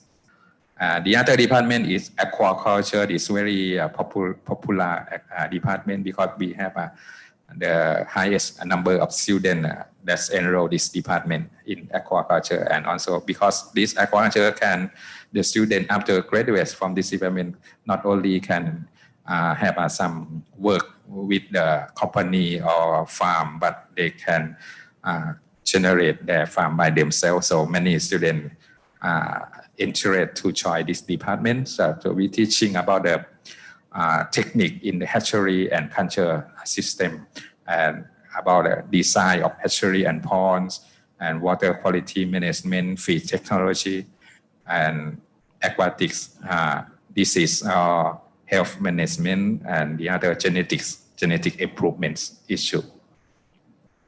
And the other department is fishery product, is teaching about the after everything after, we can say that post harvest or something like that. So we're teaching about the chemistry, biochemistry in fishery product, and microbiology, biotechnology, post-harvest and processing, and also engineering that's involved, quality control, quality assurance, product development, or byproduct utilization. So this department serving the processing facility. The last department is marine science. They're teaching all around that's about the marines or oceans. So we're teaching about biology in marines, oceanography, ecology, biodiversity, and marine environments, fishing technology, especially the marines fishing, and the other thing like marine biotechnology. And also that inform you, we have many research stations located outside Bangkok. So we have a research station at Nakhon Pathom province, at the Chonburi province, at the eastern parts of Thailand. We have Samut Songkhram province, and also at the southern part we have at the Prachuap Khiri Khan province, and also at the Rayong province. So each station is support our teaching activity and also research. So I'll show you a bit about our research station. So at Kamphaeng San station, mostly focused on freshwater aquaculture and ecology. So we have a production of the all-male tilapia and the other freshwater fishes that sell to the farmer and also for research. And at the Samut Songkhram Fishery Research Station, that is located in the coastal area. So we have we locate nearby the coastal.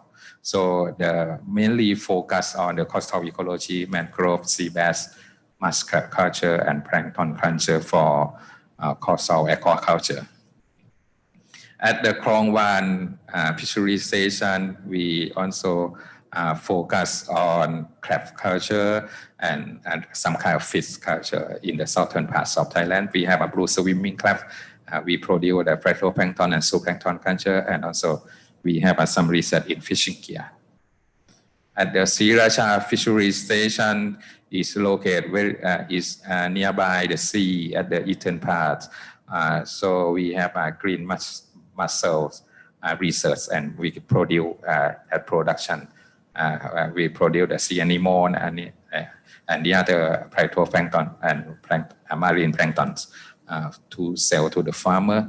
And also at that station, we have a research vessel named Kasesat 1. This is let our students can practice by using some oceanographic study or the other research like environmental research or fishing gear or fishing activity research by using our own fishing research.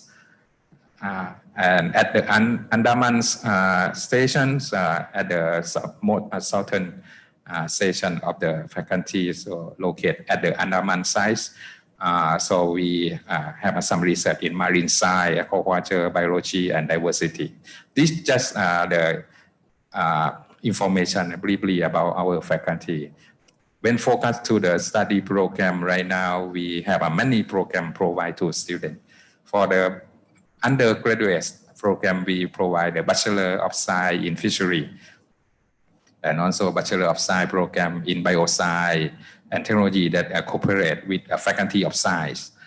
And at the graduate level for the master and doctoral degree, we have a master and doctoral degree in fishery management, in fishery science, in aquaculture, in fishery products, science and technology, and in marine science. And for international program that teaching or everything in English, we have a master and doctoral degree program in fishery science and technology.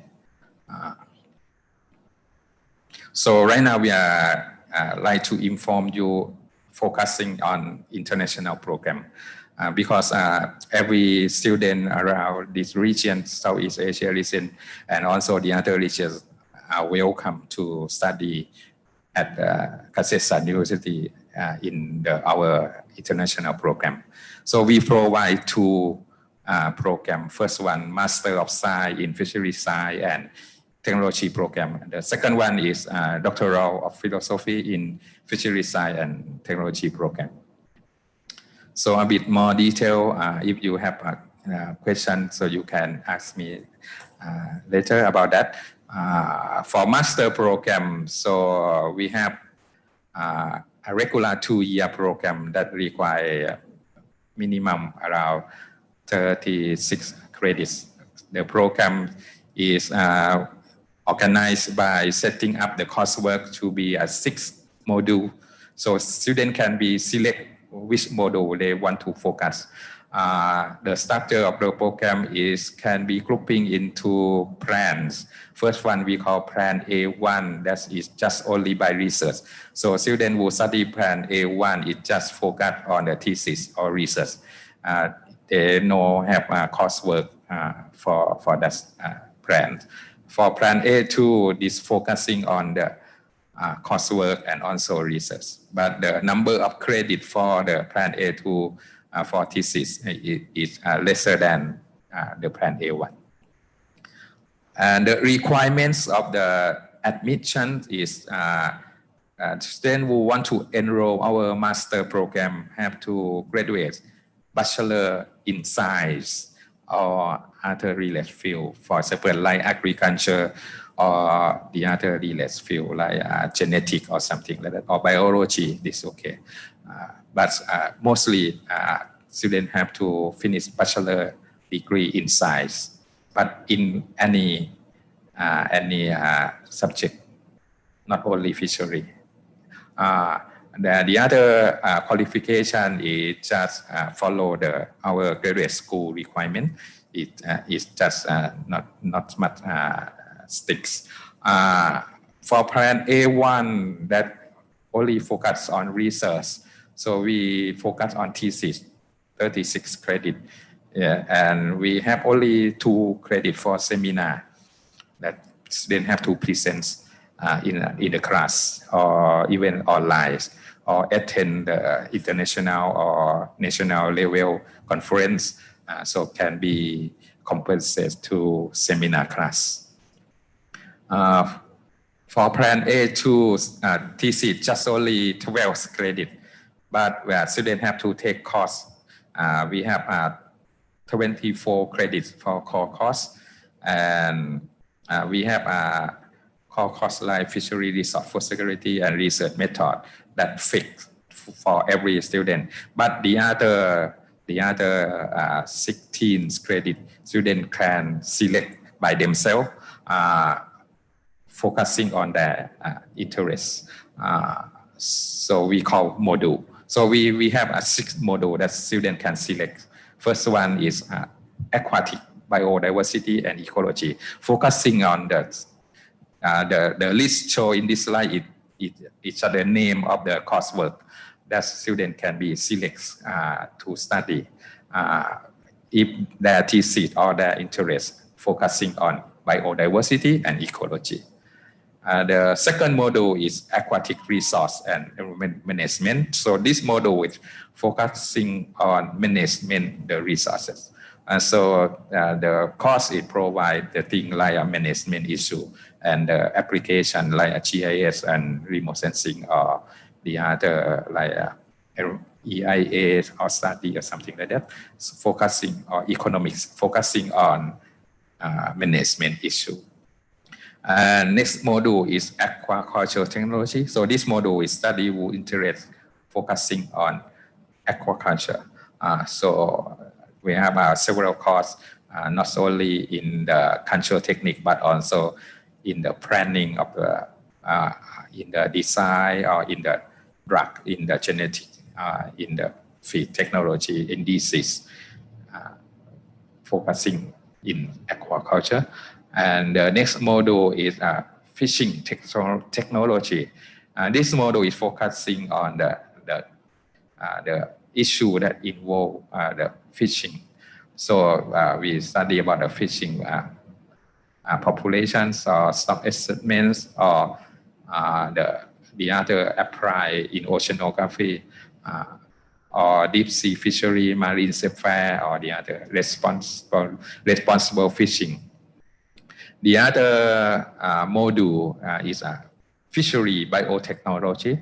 This is provide the course about the biotechnology and application of utilization of natural product. And the last one is module about the fishery post-harvest and technology. So the course is related to the fishery product.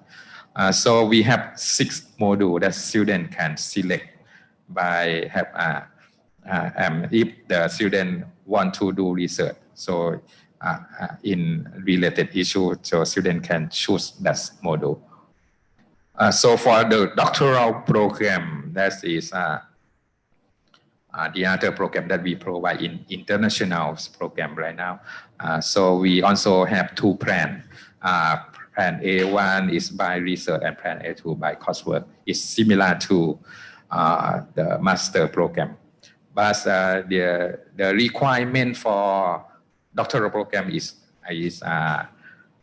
because some bachelor student can be jumped up to PhD level, even they don't study master before. We can accept that student with the one who got grade point average not lesser than 3.25 in 4 level system.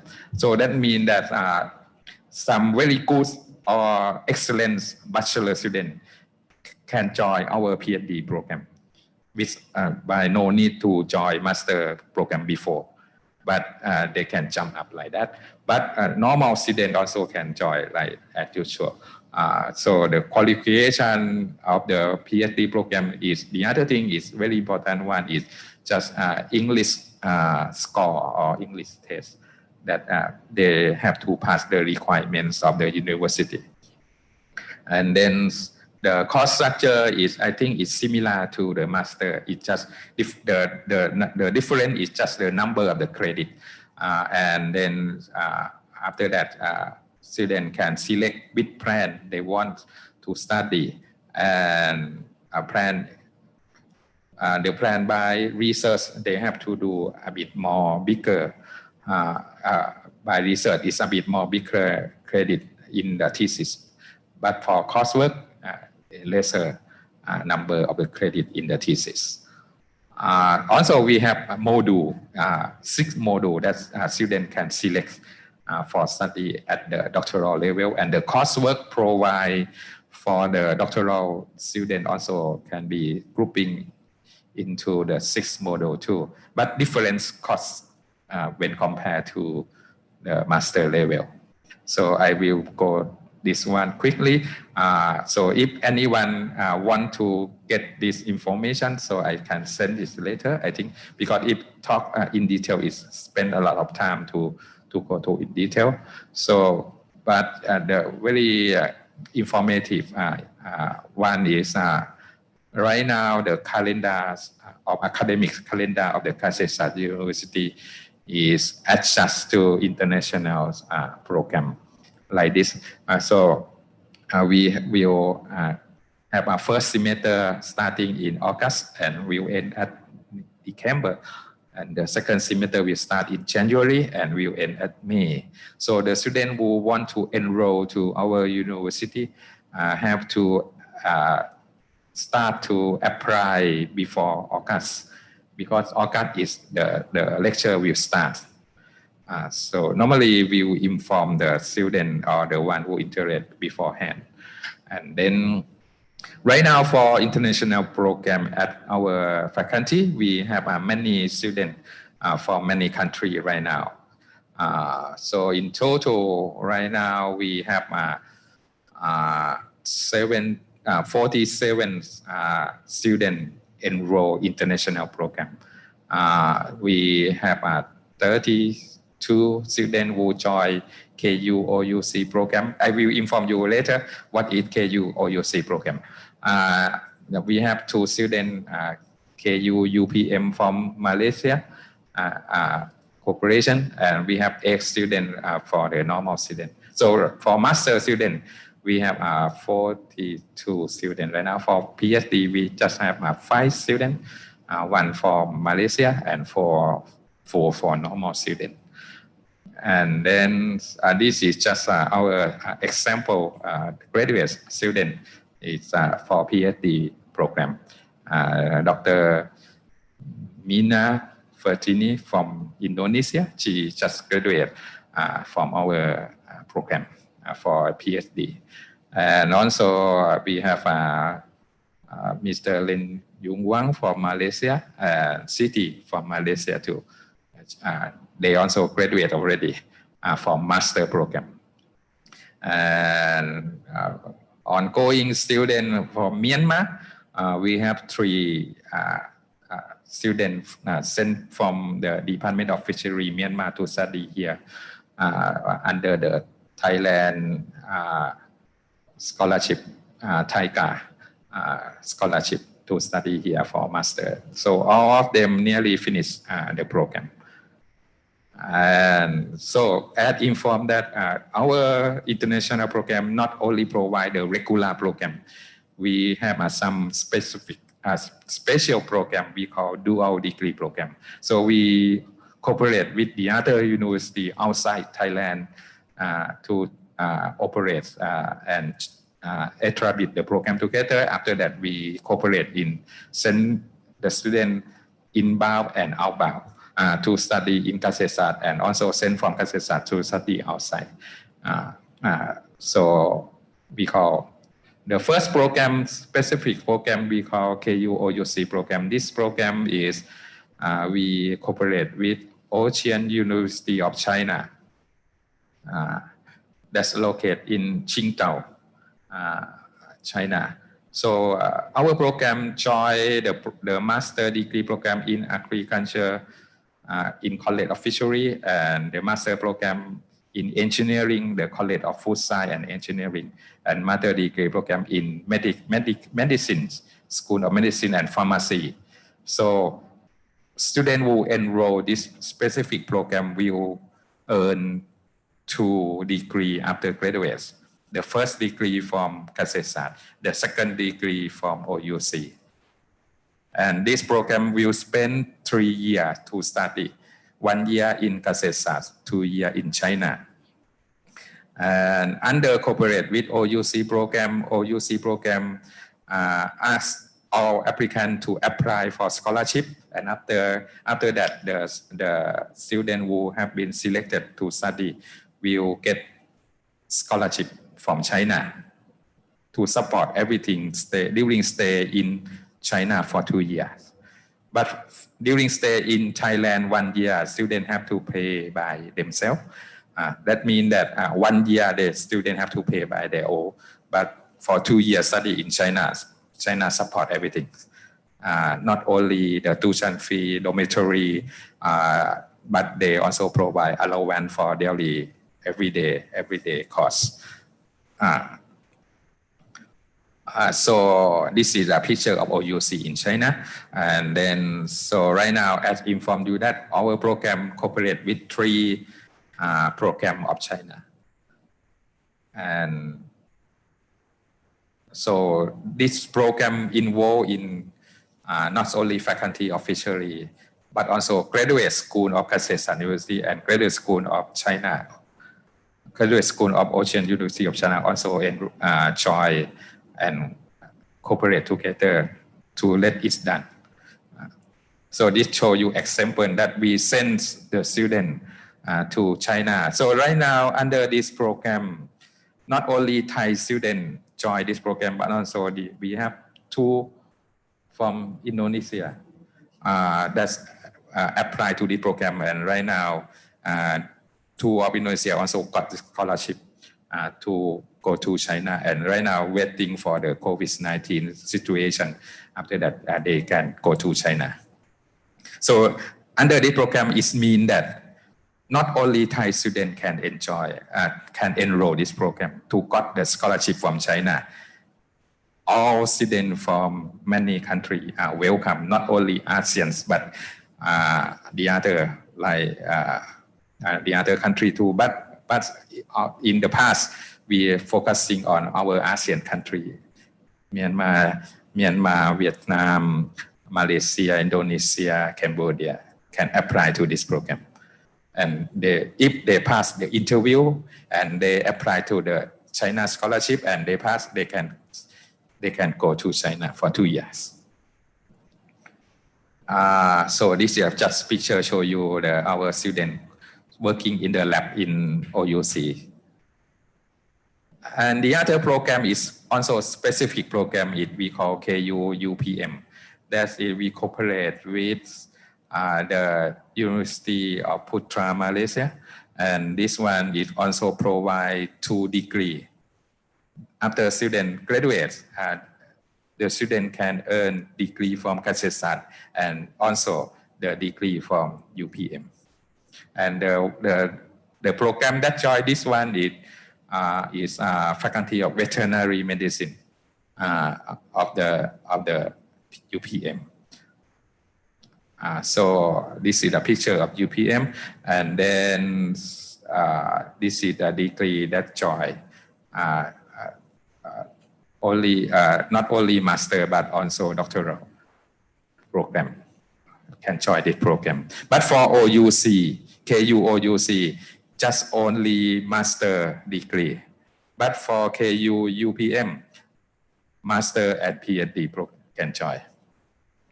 And then this is the responsible organizations similar to the previous one. So this is an example of the student from UPM come to Kasetsat University to stay here around 1 year. After they do some work in UPM, then they will spend 1 year in Kasetsat to working in the laboratory work, and after that they can have some publications, and after that they can graduate. This is a picture about the activity of our KU or UPM program. And then, so under our international program, so Kasetsat University ask students to join every activity that they can join. So we have an international festival, and we also have an international traditional activity for international students. So many students can join the activity. And so this picture show you like that. So right now, very new one is we call developing program. We are developing the double degree for PhD program with Ghent University in Denmark. This one, the Ghent University will provide scholarship during stay at Ghent University. So students who want to study PhD program will study in Kasetsat University, and also spend around at least 6 months at Ghent University, Denmark, to do some research work. And then after finish the program, the student also will earn 2 degrees, 1 degree from Kasetsat and 1 degree from Ghent University. This just something like we call just by research program for with Ghent University. But this one is not start yet. We just developing some documentation. But we hope that next 6 months we can start to ask for application for Ghent University program. So all this information about our program. So on behalf of Kasetsat University and faculty officially, so all applicants are welcome to our program. Not only master degree, but also PhD program. So the one, if you interested to enroll the program, or if you have a student who want to study abroad, so everyone are welcome.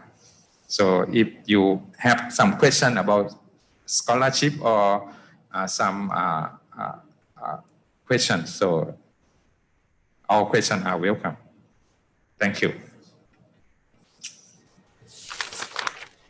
Okay, thank you very much, Meti Sensei. Already three questions at least now. Okay, the first question is, if I want to study abroad, usually we need LOA or letter of acceptance. So what is the procedure to get LOA from Kasetsat University? Okay. Is there any difference between a master and doctoral degree, for example, like that? Actually, the process of the graduate school of Kasetsat University, starting from students who want or who interested to apply, will go to the website of graduate school, and after that they fill in some application form, and after that attach some evidence like transcript or the degree that they earn from the bachelor degree or master degree. After that, the graduate school will send our document to the faculty and send to our program. And our program will organize an interview that will be online or face-to-face interview, depend on situation. But mostly students from abroad will have an online interview. And after that, our program made a decision to accept student. We send the name of the accepted student to the graduate school, and graduate school will send the acceptance letter to the student.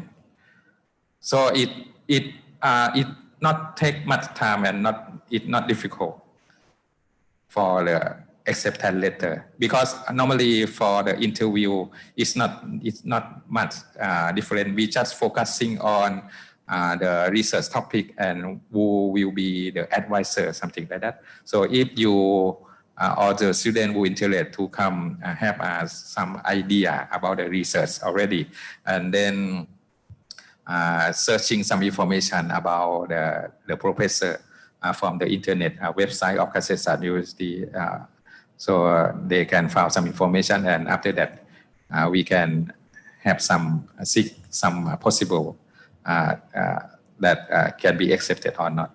But the process of accepted letter it not take time after that.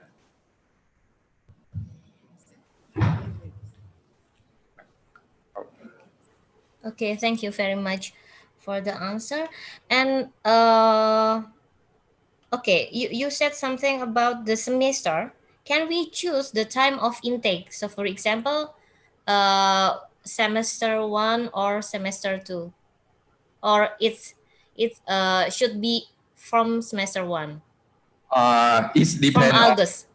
Okay, I understand your question. You can come any semester. We can manage this. It means that if you're ready to come at the first semester, you come at the first semester. If you're ready to join starting from the second, you can come at the second. I see. And then also about LOA. So, do we need to contact to the professor or the candidate of supervisor, or we just contact to the administration office of Kasetsart University? If possible, if you find some information about professor already, you can contact directly to professor to introduce yourself, and after that asking some possibility by using email discussion. And after that, if you need some more information, you can contact me or Dr. Wan Bimon by email. And after that, we have some cooperation with advisor, and when we interview them, so we will ask that something like, you have any contact with professor yet or not? Even they don't contact, but if the professor available for them, is okay. Okay. So it's very clear now. And also about dual degree program, it's so interesting. So can we from Indonesia student also join? And we also curious because in Indonesia, sometimes we also have the scholarship, for example, LPDP scholarship. So for master is 2 years, and for doctoral degree is 3 years until 4 years. So how can we deal with that? Because you said that in dual degree program, for example with UPM, Kasetsart University will provide the scholarship for UPM. So how can we deal with that kind of situation? I think in the past for UPM we don't provide the scholarship. The student from UPM apply the scholarship like SEACA scholarship. Okay, and student who come from UPM have scholarship already. They just came to spend a year at Kasetsart University in the laboratory work, and then and professor can support something like facility or material to run a lab. But for the scholarship, they have already. But for OUC program, we provide scholarship during stay in China. But for Thailand, students have to pay by themselves. So they may have to apply the other scholarship from your side or something like that for spend a year in Kasesa. So, for example, with Ocean University of China. Of China.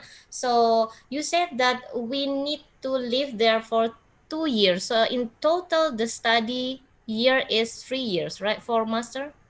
Yeah, right. Because this okay. is a specific program.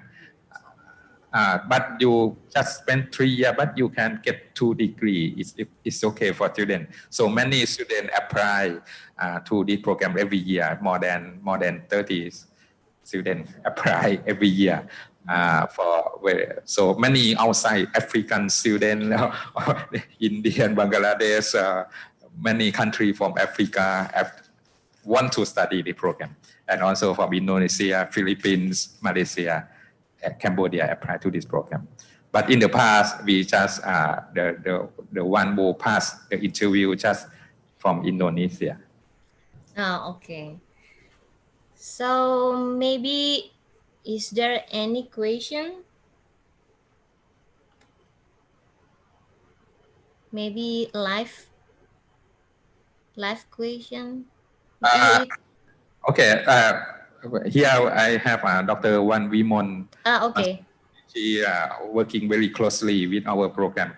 So maybe more information we will let her provide a bit. Yes, please.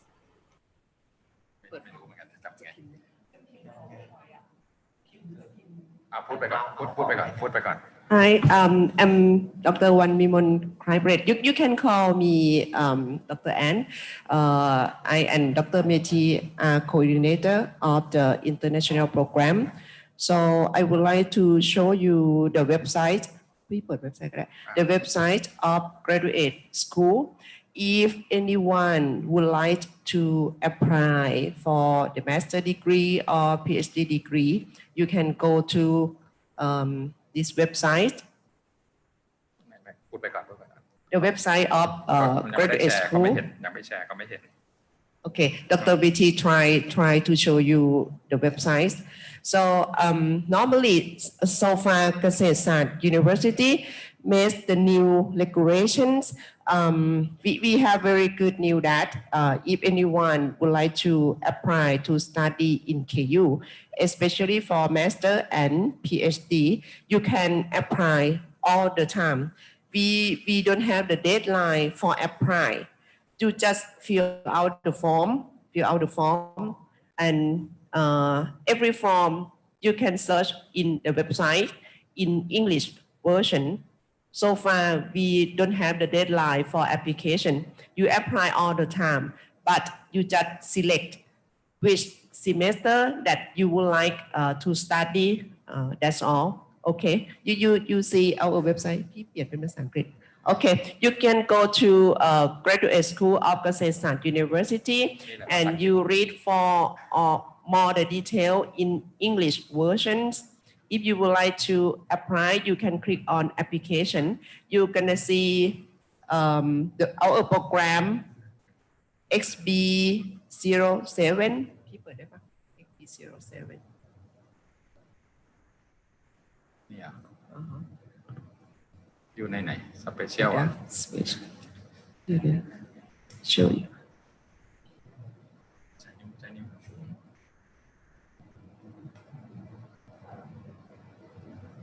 Okay, available program, Bang Khen campus, and go to faculty of fishery, and you can select faculty of fishery. Yeah.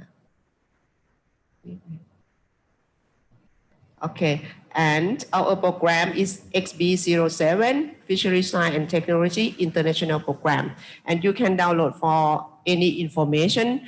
And for dual degree program, you can also apply via this program, like the regular program. But you just mentioned that you would like to study under the dual degree program.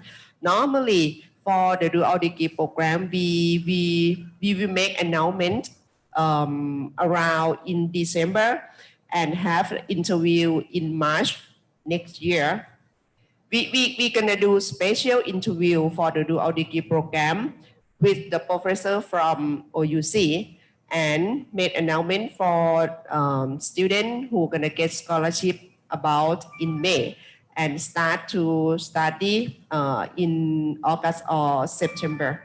But the regulations, like the program of the dual degree program for this year, we not have done yet because of the situation of COVID. But it's gonna be announced soon in around December this year. We make announcement about the dual degree program of the OUC. Okay, we will send the information for you if you interested for the dual degree program. But for the regular program, you can go to this website and read for the information. If you have any question, you can contact with us. I will give you the email of our assistant. Okay. Any questions? Okay. Yeah, this is still about having another semester in Gen University while doing PhD. So this is interesting. Does it for all PhD students or PhD student with some circumstances? Special one, something like that. Actually, the student who want to apply to our graduate school, not only master but PhD can apply anytime they want. But the applicant have to specify which semester they will come. So they will come on first or the second. So the program can manage their coursework to about how to treat them. Even they come at the first batch or the second batch is no problem. In also about the Gen University. So do we need to apply again after applying the PhD or? No, just apply to our program. Okay. And after that, we will cooperate with Ghent University to send the student to the Ghent. Ghent University just requires, as we have some discussion with Dr. Sochilus. Do you know him? The one who very well cooperate with him with our program. He informed us that students have to stay around 6 months at least at Denmark in Ghent University. Okay, but and Ghent University will provide scholarship for that, and then the other time or the rest, student will spend time at Kasetsart University. But student will get both degree. I mean, both sides. Yeah. Okay. Thank you very much for the clear explanation from Meti Sensei and Dr. Wan Wimo. And I think this is the last time for us. So I will try to summarize for the explanation from Dr. Andukorn. So he said something about small-scale fisheries, fishing gear in Rayong province. So it's very eco-friendly fishing gear method and target species very clear, less negative impact, and very close to conservation.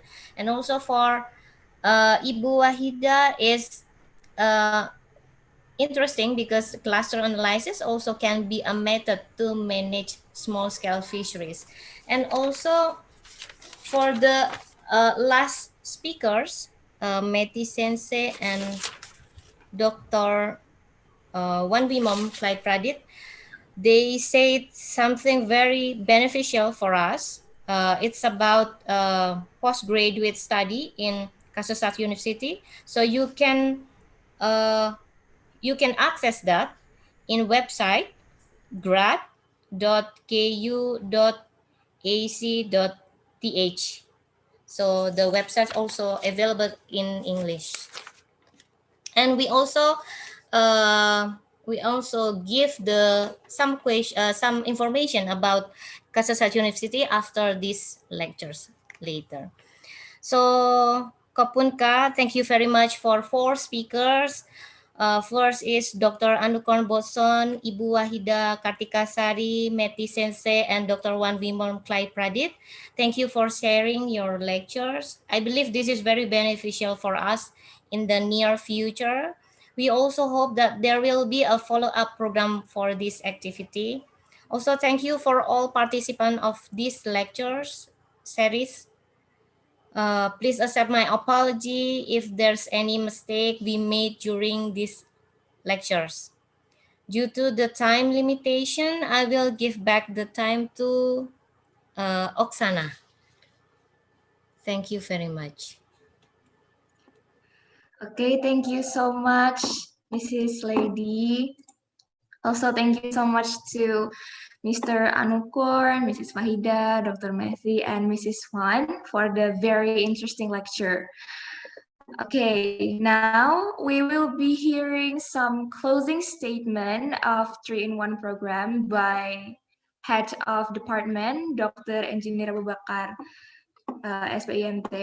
To Mr. Abu, the time is yours. Thank you very much, Oksana. The Honorable invited Professor, Assistant Professor Anukorn, and also with us today, Committee of International Program, Kasosat University, and Head of our study program, Honorable colleague, Organizing Committee, all the participants and beloved students. Assalamualaikum warahmatullahi wabarakatuh. Finally, this is the last of our online class during this 3-in-1 program 2020. So we had 2 online classes and 1 international seminar by Dr. Anukorn. And also we have 4 online classes by professional practitioner. And also today, we also have the presentation from a committee of international program from Kasosat University. Thank you very much. Actually, our practical reason to have this 3-in-1 program is the notable direct contribution toward an achievement to our target in networking and collaboration between institution, research publication, and also internationalization. This achievement would not have been possible without the collective effort and collaboration of the various components of the fisheries and marine science academic community, which performing the strategic function with diligence and a strong will to succeed, including the lecturer focusing on the research and also holding this 3-in-1 program. On behalf of our institution, I wish to express my gratitude to our visiting professor, Dr. Anukorn, for your willingness to take part with us and share knowledge and experience during the 3-in-1 program. I'm sure you have inspired and made a real contribution to the development of science and research in field related to fishing technology and its aspect. I hope this program will provide important benefit for participants, especially fisheries resources utilization students. And also I hope that there will be continued collaboration between us, such as joint research, joint publication, and also student exchange. I wish to express my gratitude also to all organizing committees who worked hard so far to make this event finally become real. I'm sure there are so many things which have been overlooked and uninvolved. On behalf of our institution, I apologize and ask your patience and forgiveness. By saying Alhamdulillah Rabbil Alamin, we hereby officially close this 3-in-1 program in the study program of Fisheries Resources Utilization, Faculty of Fisheries and Marine Science, Universitas Brawijaya. Thank you. Wassalamualaikum warahmatullahi wabarakatuh, and have a good day.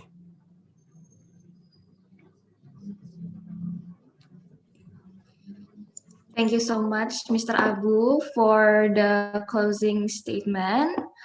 Okay, ladies and gentlemen, have reached the end of today's 3-in-1 session. Thank you so much for your participation. Finally, from the deepest part of my heart, I do apologize for my mistakes while emceeing today's webinar. Thank you very much for your kind attention, and I hope today's knowledge will bring a great use for all of us. Okay, wassalamualaikum warahmatullahi wabarakatuh. But before we end today's webinar, before we leave, I would like to take a picture for today's webinar. So if ladies and gentlemen can turn their camera on, and the participants can turn their camera on, so we can take some pictures. Okay. Okay, I want to ask help from the coordinator to take some pictures. I will take some pictures myself also. Okay. Okay, we will take pictures on 3. Okay. Okay, 1, 2, 3, smile. Okay, one more time. 1, 2, 3, smile.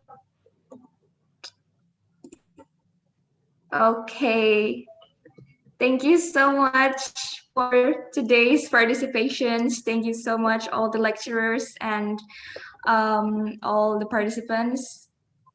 Thank you so much for coming today. Wassalamualaikum warahmatullahi wabarakatuh.